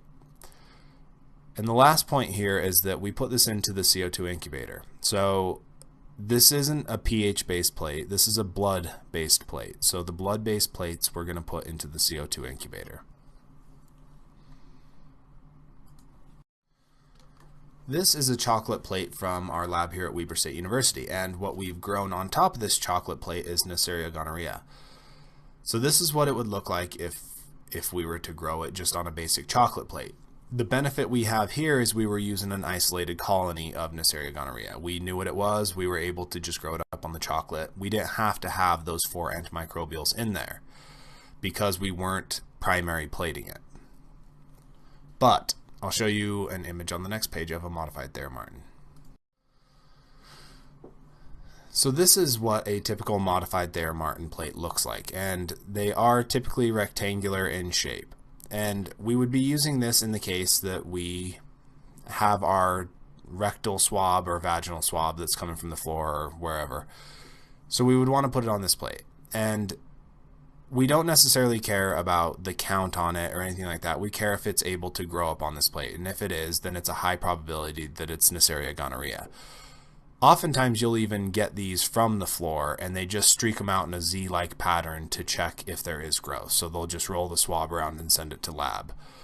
But this is what it would look like, and it shows you a picture here of Neisseria gonorrhea growth. Again, it looks just like a chocolate plate.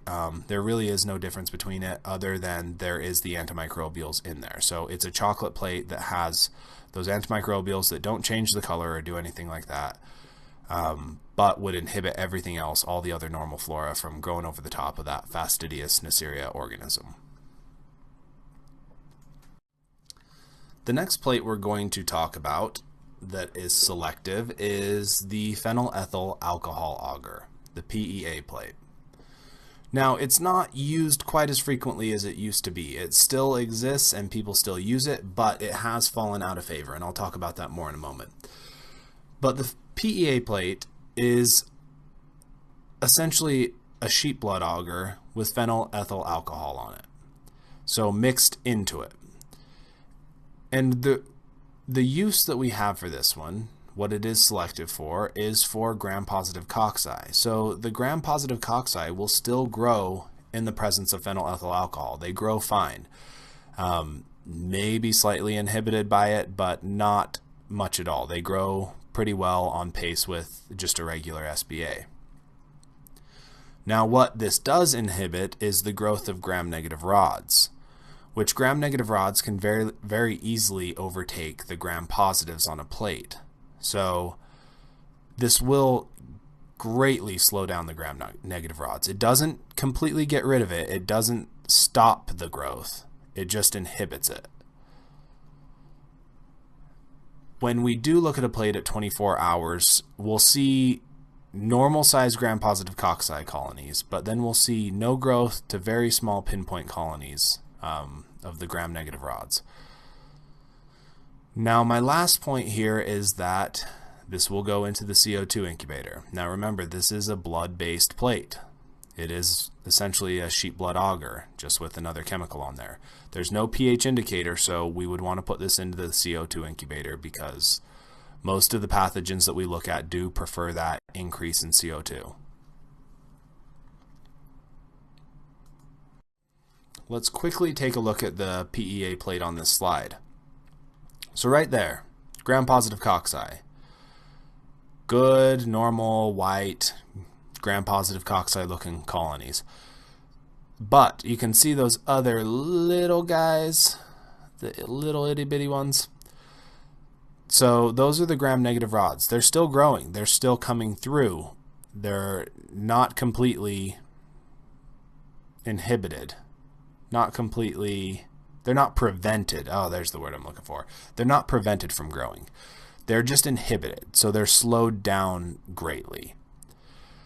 Now, if I was to report out this plate, I would say that we have 4+ white, which would be our gram-positive cocci, and 4+ pinpoint, which would be our gram-negative rods.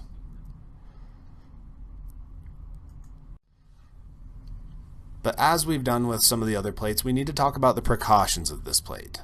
Now, the first one I have here is that you do not read the hemolytic reactions from a PEA.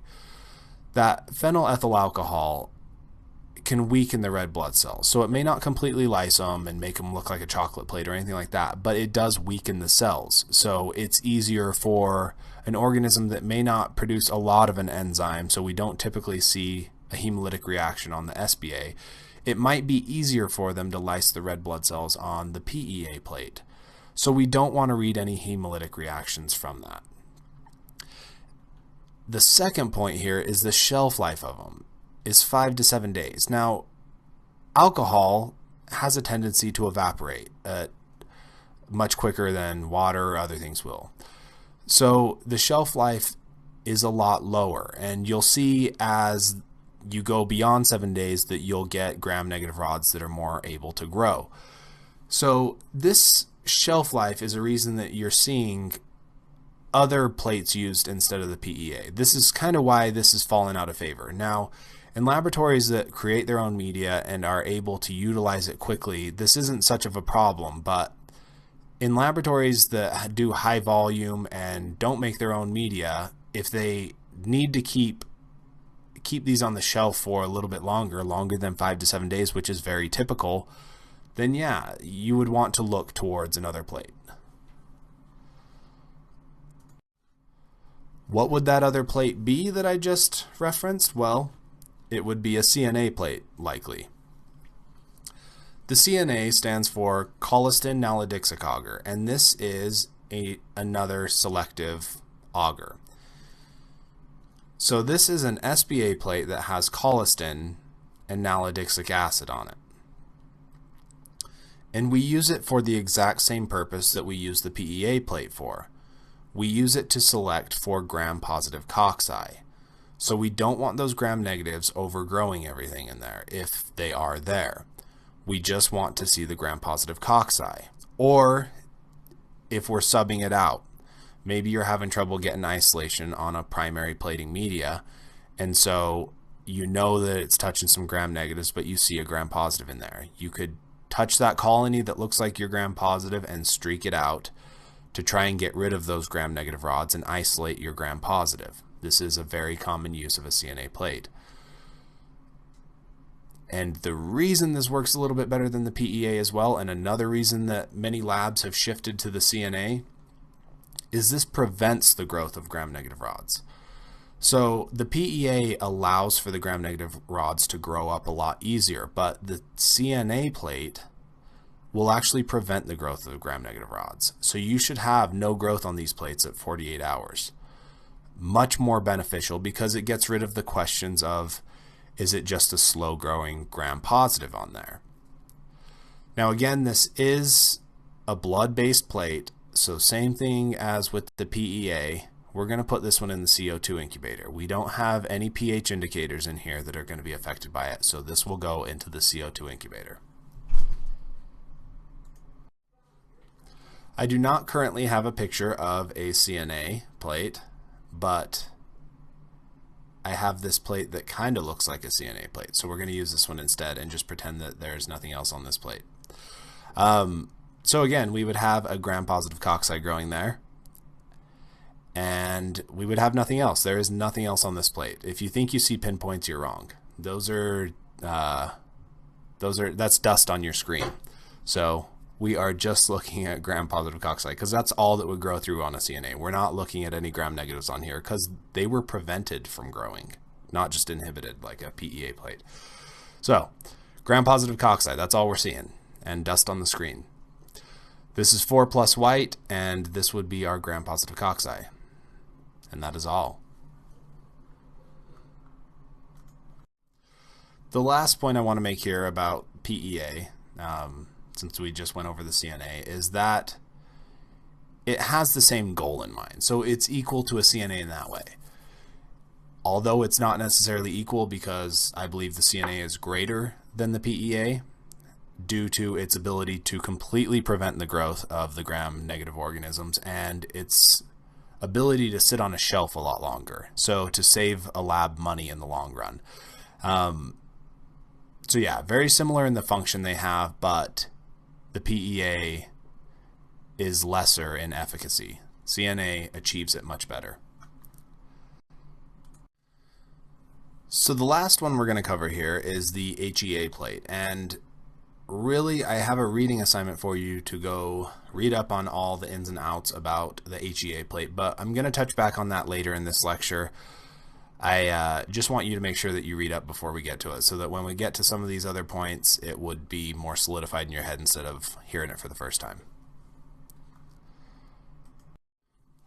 We're going to shift and start talking about colony morphology. Now, I want you to go into the text on page 170 and look over all of these things, because these are what we use to identify what it is. This is one of the main points in being able to hand off a plate to the next shift, because oftentimes when you're working on a bacteriology bench, you may not be there every single day working behind yourself, which is great if you can be, but oftentimes you'll be moving around or you'll be off the next day. So we really have to make sure that we are commenting on what they look like, their shape, the margin of them, the elevation, what size they are on the plate.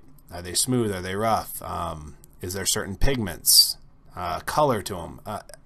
All sorts of things. Like, we want to comment on everything we can so that the next person can then say, there's 3 different colonies on this plate, but they are talking about this rhizoid shaped one that's convex and huge on the plate, large.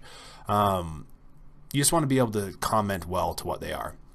Now, I have a note down here that says that these characteristics will vary from one type of media to the next. And if you think about it, that makes a lot of sense. So we typically look at these things and comment on colony morphology based on what we are seeing on the SBA plate. And from SBA plate to SBA plate, these will all they will carry over. But if we were to say we're looking at this from the SBA and then to go to a PEA or a MAC plate or something like that, it would make sense that it would change, because we have different chemicals, different properties within those plates that we're using to try and inhibit or to get them to do something else.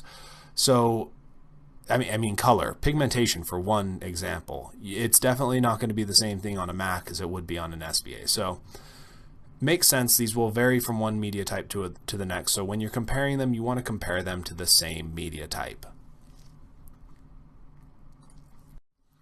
There are just a few that I would really like to go over, but when we're talking about margins, we have filamentous, and filamentous is one that can be very useful as a descriptor. Irregular, smooth, we typically don't comment on smooth just because it's kind of implied there that we would have a normal colony like that, but if you had filamentous, you would want to make a comment on that. Now, elevation, I'm just going to click on all these here. Elevation, flat. Flat's a good descriptor. If we were talking about, say, for example, Campylobacter, it has a very flat colony on it. It almost looks like it's just a barely raised thing there. Oh, I shouldn't say raised, because raised is the next one, but it's very flat. Anyway, you have raised. Convex or dome are the ones that we see most oftentimes, and so that's typically what we would expect to have for them. Umbilicate, if it has this little dip like a belly button where the umbilical cord goes, that would be called umbilicate, unless you have an Audi and you're umbinate, which is weird. You weird umbinate belly button people. Because where did the umbilical cord go, huh? Sorry to disparage probably half of my class. Anyway, yeah, umbilicate, umbinate, if they have this bump on the outside, that's umbinate. Umbilicate, they have that dip in there. But we use all of these comments, and these are ones that you will typically see in the day-to-day in the microbiology lab. So one of the descriptors we need to talk about is size, and size matters when we're talking about colony morphology. It can be pinpoint, tiny, small, large, and these are good things to say for the person the next day. If they are large colonies, then they'll still be large the next day when somebody comes in and looks at it. This helps us also to rule in or out certain types of bacteria. But default is medium. We wouldn't have to say anything if it's medium size. If it's just normal size, it's just a normal size. There's nothing particularly great about it. It's just a basic bacteria. Basic bacteria that goes to Starbucks and wears its basic leggings and things like that. So no comments needed on a default. No comments needed on a medium-sized bacteria, because this is just known to be what should be normal. As shown on the prior slide with the circles that were in red, elevation, we're going to talk about convex, umbinate, and umbilicate mostly.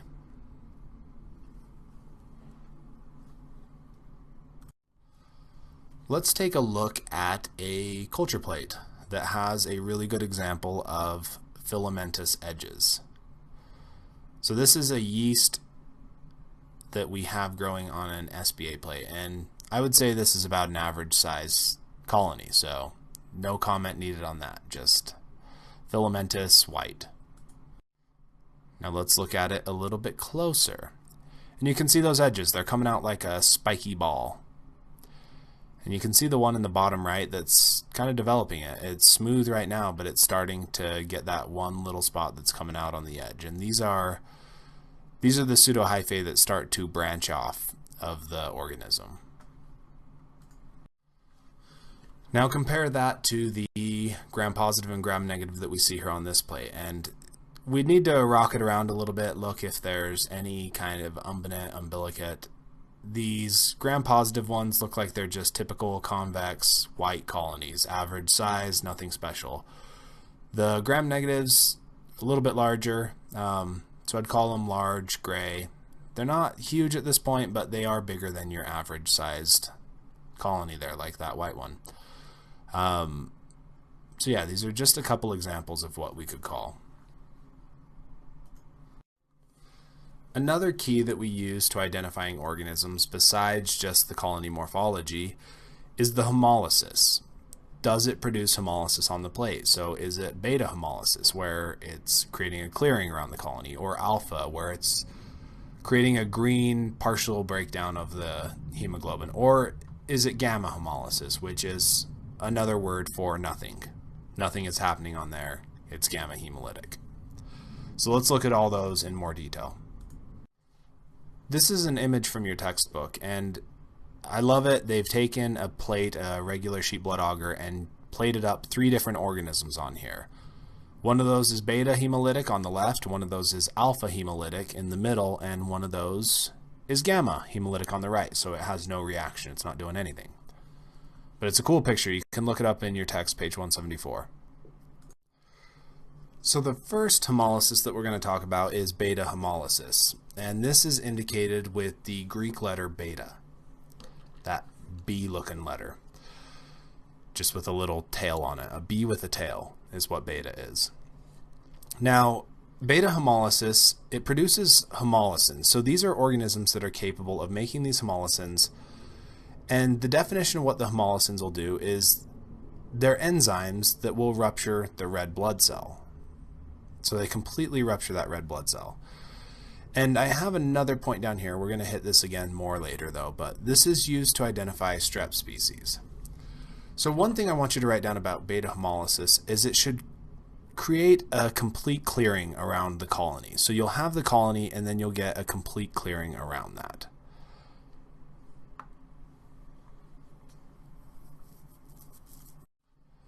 Now on the last slide I said you'd get a complete clearing around the colonies, and this is mostly true. So it's not going to be a partial breakdown or anything. It's going to be a complete clearing of that red blood cell.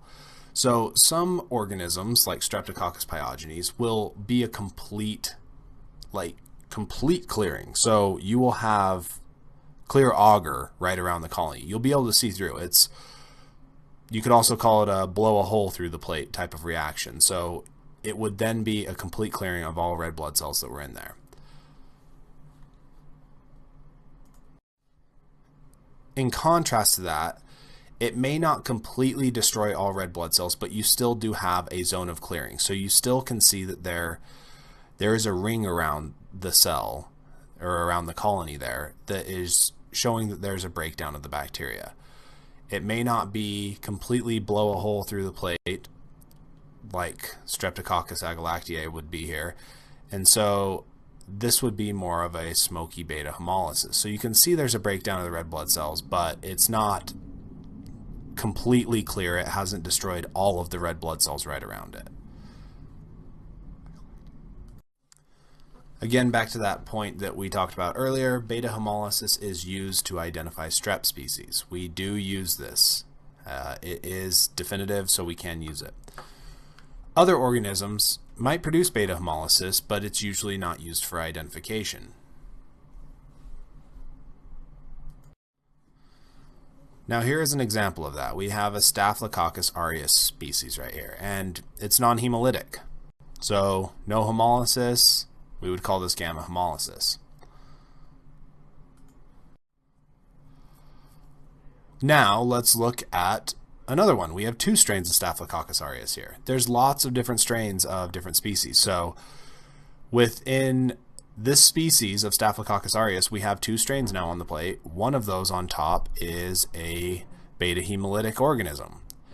The one on bottom also actually kind of looks beta hemolytic, but it's much less. And I showed on the prior slide that we have one that's completely non-hemolytic. So we have a smoky beta here, we have a full-on strong beta, and then we have one that's gamma. We have a lot of variability within this one species of beta hemolysis, of hemolysis in general.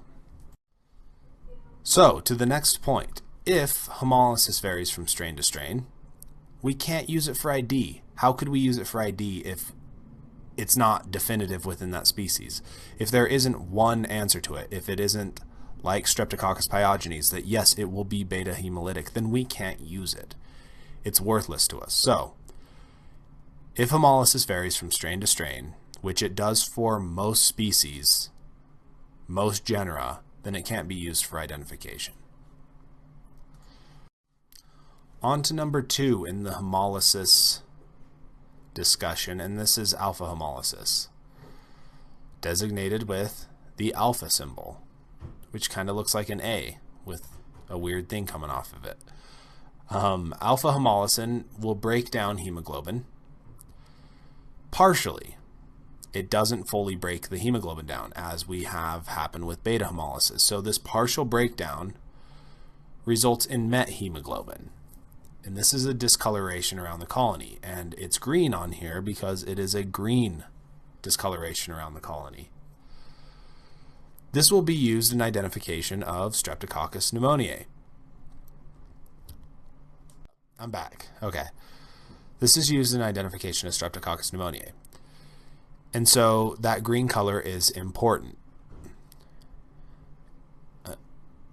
A note about this is that you always will record this from an SBA. Don't take it off other plates that have the ability to weaken it, like we talked about with the PEA plate. And most certainly do not record it from a chocolate plate. This is already broken down. This is giving a head start to whatever organism is on there. And there are many organisms that can make it look like an alpha hemolytic colony on the chocolate plate where they would do nothing, and they would be gamma hemolytic on the SBA.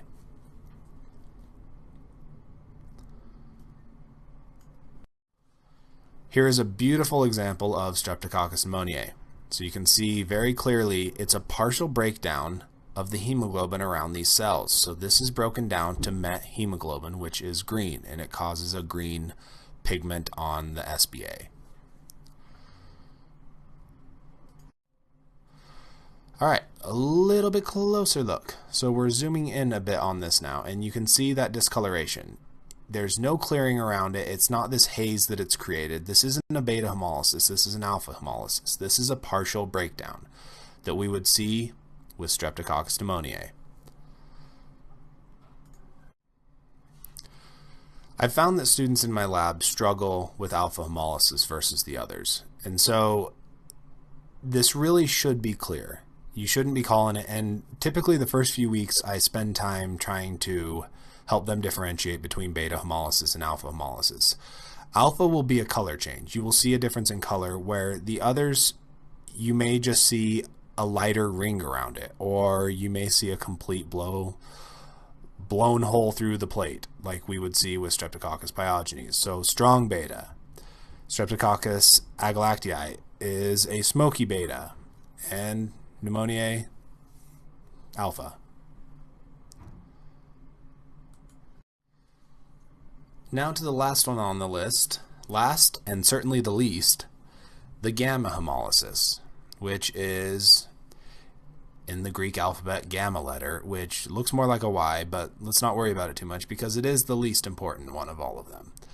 Now, gamma hemolysis means non-hemolytic, and in many laboratories they won't even mention gamma or say anything like that. They'll say NH or non-hemolytic. They'll comment on it that way.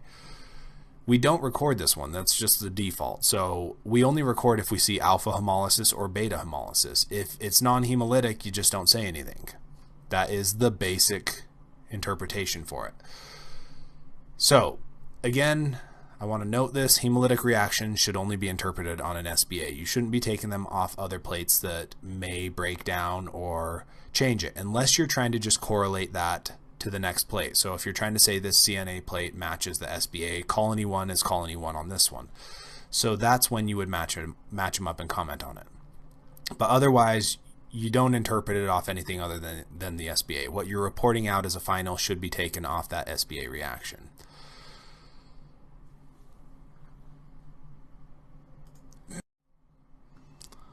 Just to give an example of that, Staphylococcus epidermidis on the left side is gamma hemolytic or non-hemolytic. Streptococcus pyogenes on the right side here is a strong beta. So we clearly see the clearing. It's there. It's not hard to interpret. So gamma versus beta. We've talked about now the hemolysis. We've talked about colony morphology. So we want to talk about how they like to grow and how we would want them to grow. So we're going to talk about the incubation conditions. Now, we have a number of different incubators that you can see in the microbiology laboratory, and it really varies based on what the majority of the testing is done. If there's something that's a higher proportion, you might see different incubators. But in general, there's a few staples that you will usually always see. You'll see an atmospheric incubator, a CO2 incubator, and an anaerobic chamber or an anaerobic incubator. Now, the anaerobic one may not be a large incubator on the benchtop. It could be something as simple as a candle jar or something that we create an anaerobic environment in. But you'll generally see all three of these. Now, the atmospheric air incubator is just the air from our atmosphere. We're not pumping in anything extra. We're not adding any different gases to this. This is just whatever goes in when you open the incubator. That's what's in there. So, any guesses as to what the proportion of O2 and CO2 would be in there? If you know it, I'm super impressed. O2 would be about 21%, CO2 about 0.03%. Now, CO2 incubator. We have the CO2 incubator because many organisms like a little bit more CO2, and it helps them to be able to grow and react the way that we typically want them to react. So even helps in hemolysis reactions and things like that. So we have a compressed CO2 tank that we hook up to this incubator, and it regulates how much we put into it. Now, the CO2 incubator, we typically add it to about 5 to 8% CO2. So we increase the CO2 quite a bit. And when we increase the CO2, you'll see a decrease in the O2. And you'd see a decrease in the other gas that I haven't mentioned that's in these two incubators, that's in our air everywhere. Nitrogen, right? So nitrogen's that third gas that's there. And we'd have a little bit of a decrease in the nitrogen when we add the CO2 as well.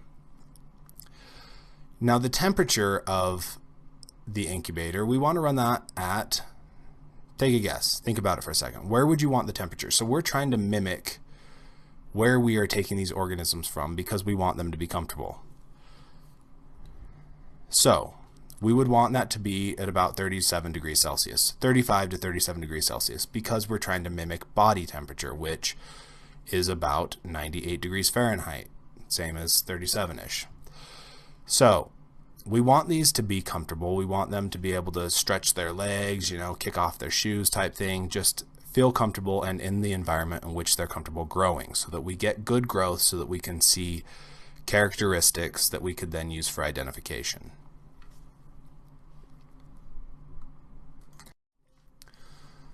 Down in the middle of the page here, underneath incubation conditions, we have the section types of bacteria. And so these are based on the O2 requirements. And I have a note there to see the text of the, and look in the glossary for the definitions of these, but I will go over these each with you. So you don't need to pause and do that. If there's more that you want to go read up on about it after I'm done talking and giving you some of the definitions, then feel free to, by all means, go look them up in the back of the book. But we're going to talk about them. And this is just a different way to categorize the bacteria. So we'll look at a lot of different ways that we categorize them. But one major way that we do, because this matters on how we grow them, is are they obligate aerobes? Are they obligate anaerobes? Facultative anaerobes, which, by the way, most are facultative anaerobes. Microaerophiles or capnophiles. The microaerophiles, just like it sounds, about 2 to 10% concentration of O2, 5 to 10% CO2. So they like the air to be much lower. They're not quite anaerobes, but they like it lower. Capnophiles, they just want an increased concentration of the CO2. But again, let's dive into some of the definitions here, starting with obligate aerobes. Obligate aerobes mean that oxygen is essential. They have to have it. It serves as the final electron acceptor of the electron transport chains. This will produce most of the ATP or energy that these organisms have. So if they don't have that final electron acceptor in the electron transport chain, then they don't have energy, they don't reproduce, they don't grow, they die.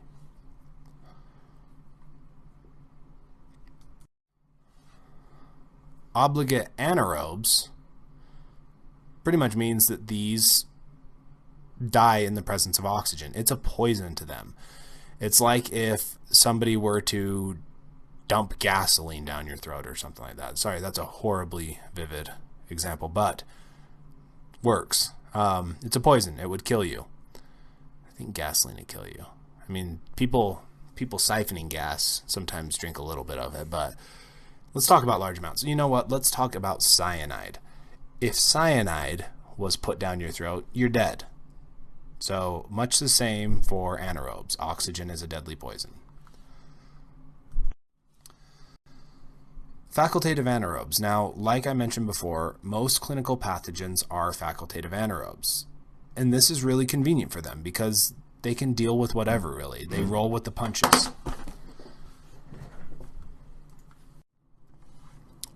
Microaerophile and capnophile, we've talked about these two briefly, at least given percentages of them. But the definition of a microaerophile is a microorganism that requires low levels of oxygen.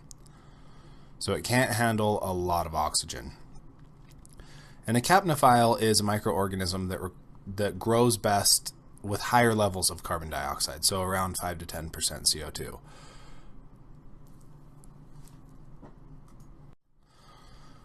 I touched on this a couple of slides back, but what plates go in which incubator? And I mentioned that we have typically 3 at least, a basis of 3 in a clinical microbiology lab, and that'll be the CO2 incubator, air incubator, and the anaerobic incubator. So which plates go in which? See if you can guess these by yourself. Not guess, but form an answer based on everything we've talked about in this lecture already. So the CO2 incubator, what would go into the CO2 incubator?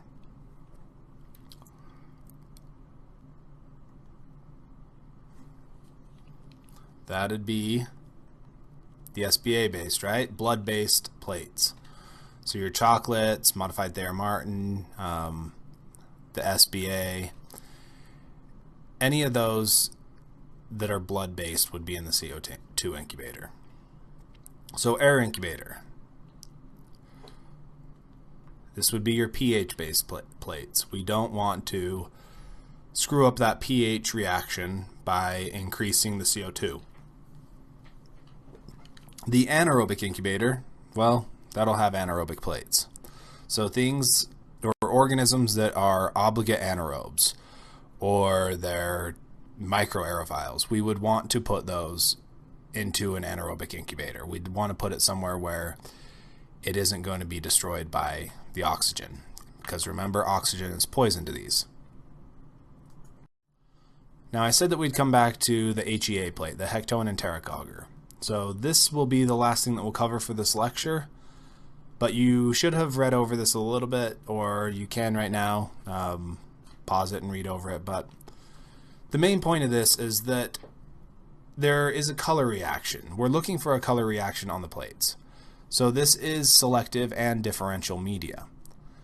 Now, we're selecting for really enteric species on this plate. And if we have an orange or yellow colony, that means they're able to use the carbohydrates that are there, the lactose and the sucrose. So if they're able to utilize those carbohydrates, we'd call it lactose and sucrose positive, so LACSUC pos. If it cannot utilize those, then it will be black or green. And black or green colonies on this plate will be lactose sucrose negative. So the black or green colonies are the ones that we're looking for. And I'll show you some pictures here in just a moment. If we were looking at this plate, this comes across our bench in the clinical lab. Well, this looks like it's salmonella on there. So we would definitely be thinking this is salmonella and that we need to then confirm it. But the black colonies on there would be salmonella. The orange ones would be just your other run-of-the-mill enteric gram-negative rods. So what do you think of this one? Clearly, quadrant 1 has a lot of orange growth, so this would be your just enteric gram-negatives, but we have more of a green color showing up out here. And that green color is likely a Shigella species, but we would then need to confirm this as well. Here's another plate. Again, we have some other enterics on there, but it looks to be predominantly Shigella. So we have these green colonies. So these are lactose sucrose negative, and these would most likely be Shigella. So we should then go on to serotype and confirm it as a Shigella species. And one last thing that I briefly just want to mention is the thiobroth. This tube, we use this really kind of as our failsafe to be able to pick up things that we might have missed because we didn't plate them appropriately. So this is used in certain cultures and certain primary setups, but I have a reading assignment that I want you to read for this portion, and it is on page 135, and I believe it goes over to 136. So go through, read that, be informed, because I may ask some questions on the test about this. So, all right. That does it for another lecture. We have one more that we will cover in this unit, and it'll be a pretty short one since this was our longer lecture. And that should bring you up to everything that you need for test number 1. All right. Talk to you later. All right. Class 8, we're going to be talking about clinical pathogens, normal flora, and plate streaking technique. Remember this chart that we talked about in the last lecture, the primary plating chart. And so we're looking at the function of all these. Then the primary function for this is to mimic the nutrients and conditions that are found at the body site where the organism is growing to optimize growth in the lab, right? So we want to mimic all these things. And this is something that comes into play now as we start to think about that specimen coming down to us. Now, the media we've already gone over, and if we're trying to mimic those conditions, we need to know where it's coming from. So we've already looked at all these. SBA, MAC, Hectone enteric auger, chocolate, thio, modified Thayer-Martin. So we should be familiar with these. Now, what do we do with this information when we get it? And that's what we're going to be looking at over the next few slides. So there's a few things that you should be asking yourself whenever you get a sample in, or you should be thinking about. So the pathogens. Whenever you receive this clinical sample, the first thing that I would want to ask myself, or that I would want to review, is what is the body site? This is why it's critical that it is labeled. We need to know the body site because we need to know, based on the chart that we just looked at on the previous slide, you need to know the body site. You need to know if it's a throat, a sputum, a urine, stool, CSF, vaginal culture, abscess, ear, eye, skin, pustules. We need to know the site to be able to know how we're going to plate it. And we need to know how we're going to plate it because we need to know, or we should have an idea of what the most common pathogens will be at that site. So if we know what the most common pathogens will be, then we know what plates and what growth requirements that we need to mimic to be able to grow them up. Now, along those lines, if we know what pathogens are there, we should also know what normal flora might be present, because we need to be able to differentiate the normal flora from the pathogens. So if we know there's going to be a lot of normal flora in there, like in a stool culture or vaginal culture, then we need to be able to rule out what's good to be there and what's normal to be there versus what should not be there, what is possibly making this person sick.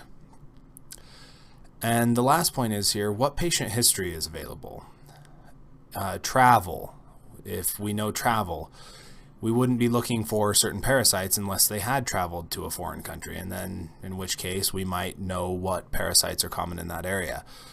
Or if we know anything, and public health, we look at this a lot. We go back and look, have you drank raw milk? Have you done some of these things to see if, yeah, it makes sense. They got the Campylobacter from this raw milk that they drank from this dairy. So the patient history can be very valuable. This is Norma, Normal Flora Norma, and she's pretty useful because she can show you what we expect to see in all the different body sites. Now, this is FYI, I don't expect you to memorize this entire chart of normal flora. But as we go through the different organisms, you should get a good idea of what should be there and what shouldn't. So you'll get used to seeing that normal flora on the skin would be Staphylococcus or diphtheroids, things like that. But yeah, we'll refer back to Norma quite a bit as we talk about different organisms. When we receive a sample in the clinical laboratory, we want to go through certain steps. And so there's a procedure in place, and this is pretty standard everywhere. These are broad categories though. So the first step would be to direct gram stain, and I have parentheses that if it's appropriate, because it wouldn't necessarily be appropriate to do a direct gram stain on a stool culture or a urine culture. There's going to be bacteria in there, we know it, we want there to be. If there was no bacteria in it, then that's weird. But we would gram stain all patient samples that come from sterile body sites. So all sterile body fluids would have a direct gram stain. The second step, and it would be done in conjunction with the direct gram stain, would be to plate it. So to streak out plates for the initial isolation to be able to determine colony morphology. So we streak out these plates, and then at this point is where we set it and forget it type thing. We put it in the incubator, let it cook for a little bit, warm up, get those bacteria feeling all nice and comfortable, and then we pull them out.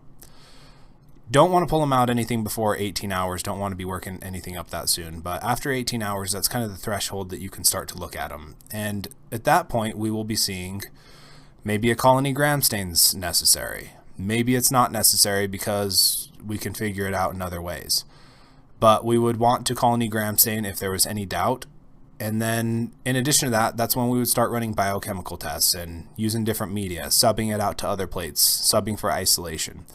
So at this point, we're separating everything out. If there's only one organism on there, that's great. We can start working to ID that one organism. If there's multiple, start working to ID them. If they're mixed in together, we just try and separate them. So after that initial 24 hours, we're working for identification by gram staining or biochemical tests, and we just keep working until we get there.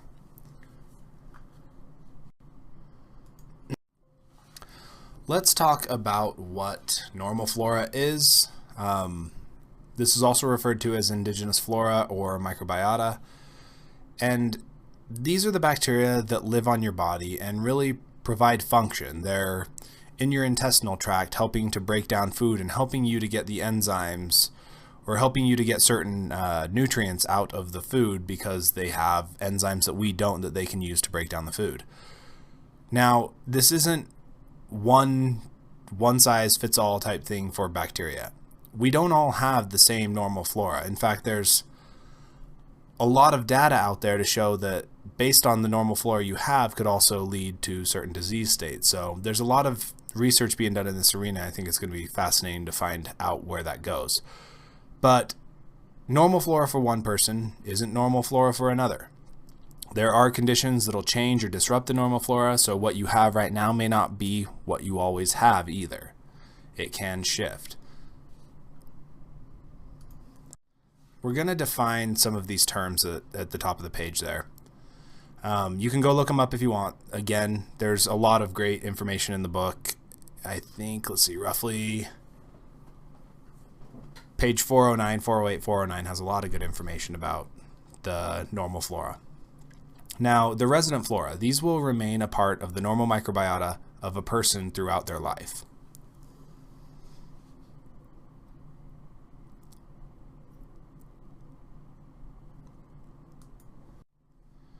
Transient flora remain in the body for only a few hours, days or months before they'll disappear.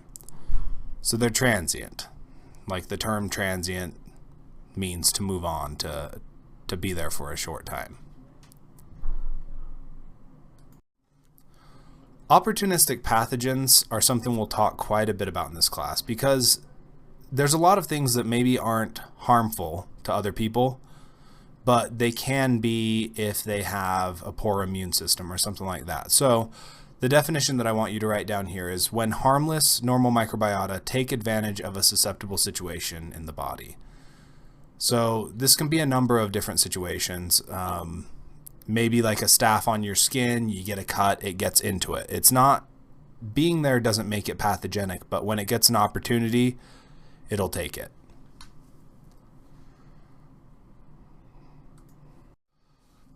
Now, what can cause changes in the normal flora?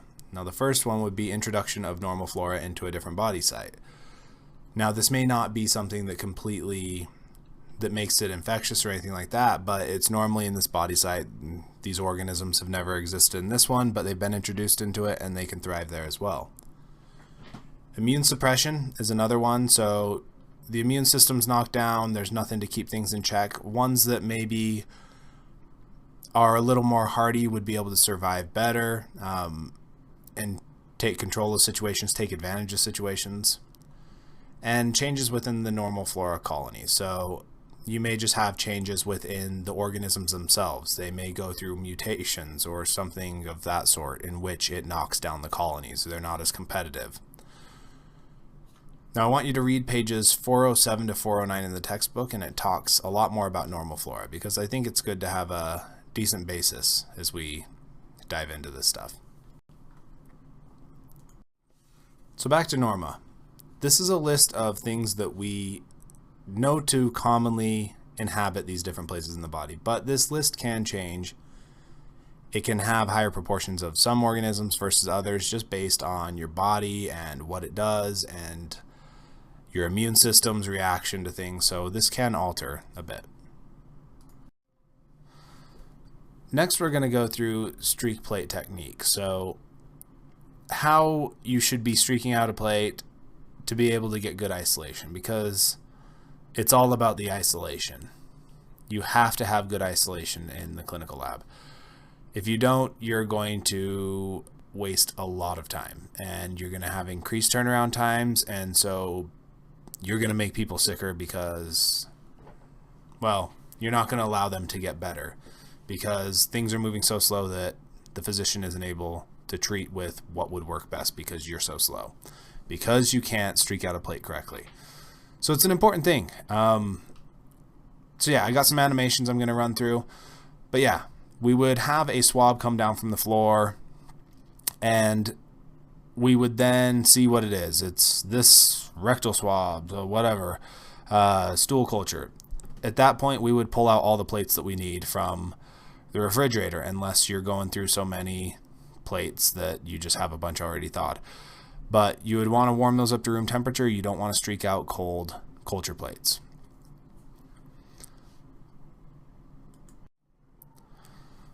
This is our goal, and this is what we'll want to do overall. So again, I'm going to go through each zone individually with you, but we'll start this off at quadrant 1. Now in quadrant 1, the sample that you're likely going to get is going to be a swab or some sort of sterile body fluid, and so in which case you would then dip a loop or take a syringe and take a couple drops of it. It depends on the site that you're getting it from, but in any event, you'll want to put whatever that original body fluid or culture sample is in quadrant 1. And when you streak it out with a sterile loop, you will want to go about 1/3 of the plate. So you'll go about 1/3 of the plate out as you streak it out. And then when you have finished that, you will flame the loop. Now, if you would like to follow along with what I'm doing, this is 1-32 of your course packet. Now on to quadrant 2. So you're going to rotate the plate around in your hand and to a comfortable point based on if you're left-handed or right-handed. And then you're going to streak out quadrant number 2. And you're going to go 2, a maximum of 3 times into the previous quadrant. So we do this because we're getting a little bit of carryover. Remember, this is a flamed loop again. So then we're dragging it into quadrant 1 to pick up a little bit more of what was in quadrant 1. Now we don't want to go overboard. The more times you go into quadrant 1, the more organism you're going to carry out. So if you go in 7 or 8 times, then you're going to carry way too much organism down to the bottom of quadrant 2. Now, on the other end of that, if you don't go near enough into quadrant 1, if you just go 1 time in and just barely dip into it and don't go very far, you're not going to get a lot of organism. And so you're not going to get a lot of isolated colonies to be able to work with. So 2 to 3 times in the previous quadrant, and we're going to feather this out to a point. So we kind of narrow it down, kind of like a tornado narrowing down into the side. Quick note, use the tip of the loop and not the whole loop. And this is for a couple reasons, really. I mean, the tip of the loop, it gives a much finer point to it, but if you use the whole loop and are really pressing it down enough to make the whole loop smear, it's going to just smudge everything everywhere, and you're probably going to end up ripping up the auger pretty easy too. So use the tip of the loop. Now quadrant 3, again, we've rotated it in our hand so that we can streak out quadrant 3. And again, just a couple times into the previous quadrant, go in deep enough to be able to drag some over, and then we're going to feather it out to an edge back towards the corner of quadrant 1. Now be really careful not to touch quadrant 1 in this case, because if you even touch quadrant 1, you're going to get it running into your third quadrant, and again, you won't get good isolation. Now we could stop here. Many people in the laboratory will use a 3-quadrant system. 3 quadrants works well for them. They're able to get really good isolation and a good number of colonies just doing 3 quadrants. But in my lab here on campus, I like to go a 4th one, and I call it really the fail-safe. So you can use this one to pick up or to just isolate a little bit better in case you overdid it, which many students who are just learning do. So quadrant number 4, we're just going to use up the rest of that plate that we have there. And you can go all the way into it. It's probably best to keep it shorter, because if this is our backup, then you want to just barely touch into quadrant 4, or quadrant 3, sorry. So just go into quadrant 3 just to give the chance to isolate a few colonies in case you didn't get anything in the others. So that about sums it up. So it's simple to talk about, more difficult to become comfortable with. And it's something that you just have to do over and over again until the muscle memory kicks in and you just start streaking out plates, and you could streak them out in your sleep. So you'll get there, you'll get to that point in your labs. I'm hoping that your instructors will give you, your mentors will give you plenty of opportunity to streak out plates. It's usually something that they feel comfortable with you doing. They can watch you do it, and yeah, it is, like I said, just something that you'll have to do over and over again until you get comfortable with. But this is our end goal. This is really pretty good isolation, and there is 2 colonies on here.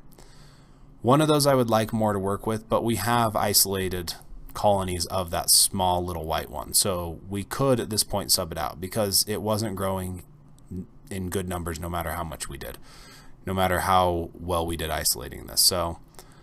But we have plenty of this other white colony that we would be able to work with too, and hopefully at least get one organism to identification this day. So this is the goal. This is what I want you to work towards, is being able to get a good number of colonies, enough that you could work with and be able to report it out that same day, and not kick the can down the road for the next tech to come the next day because you had to sub it because you didn't have isolated colonies. So that does it for this lecture on clinical pathogens and normal flora and plate streaking. So I hope you learned a lot in this one. I hope you were able to pick it up. The plate streaking stuff that we went over right there at the end, I want you to practice a lot, and if your mentor can give you a bunch of just expired plates, or if they have anything like that, just rip through them and just practice.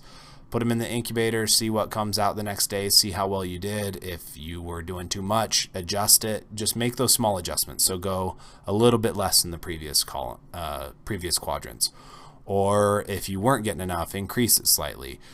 It is somewhat a guessing game to a degree, because we don't know how overblown these things are, but it is something too that you get comfortable with, and you know about where you need to be going to get good isolated colonies. So with that, that'll wrap up everything for the test. We've now gone over all the plates. We've gone over normal flora, clinical pathogens. There's a couple reading assignments. Make sure you keep up on the thio, or read up on the thio and the HEA plate really well. But other than that, good luck. Any questions, let me know.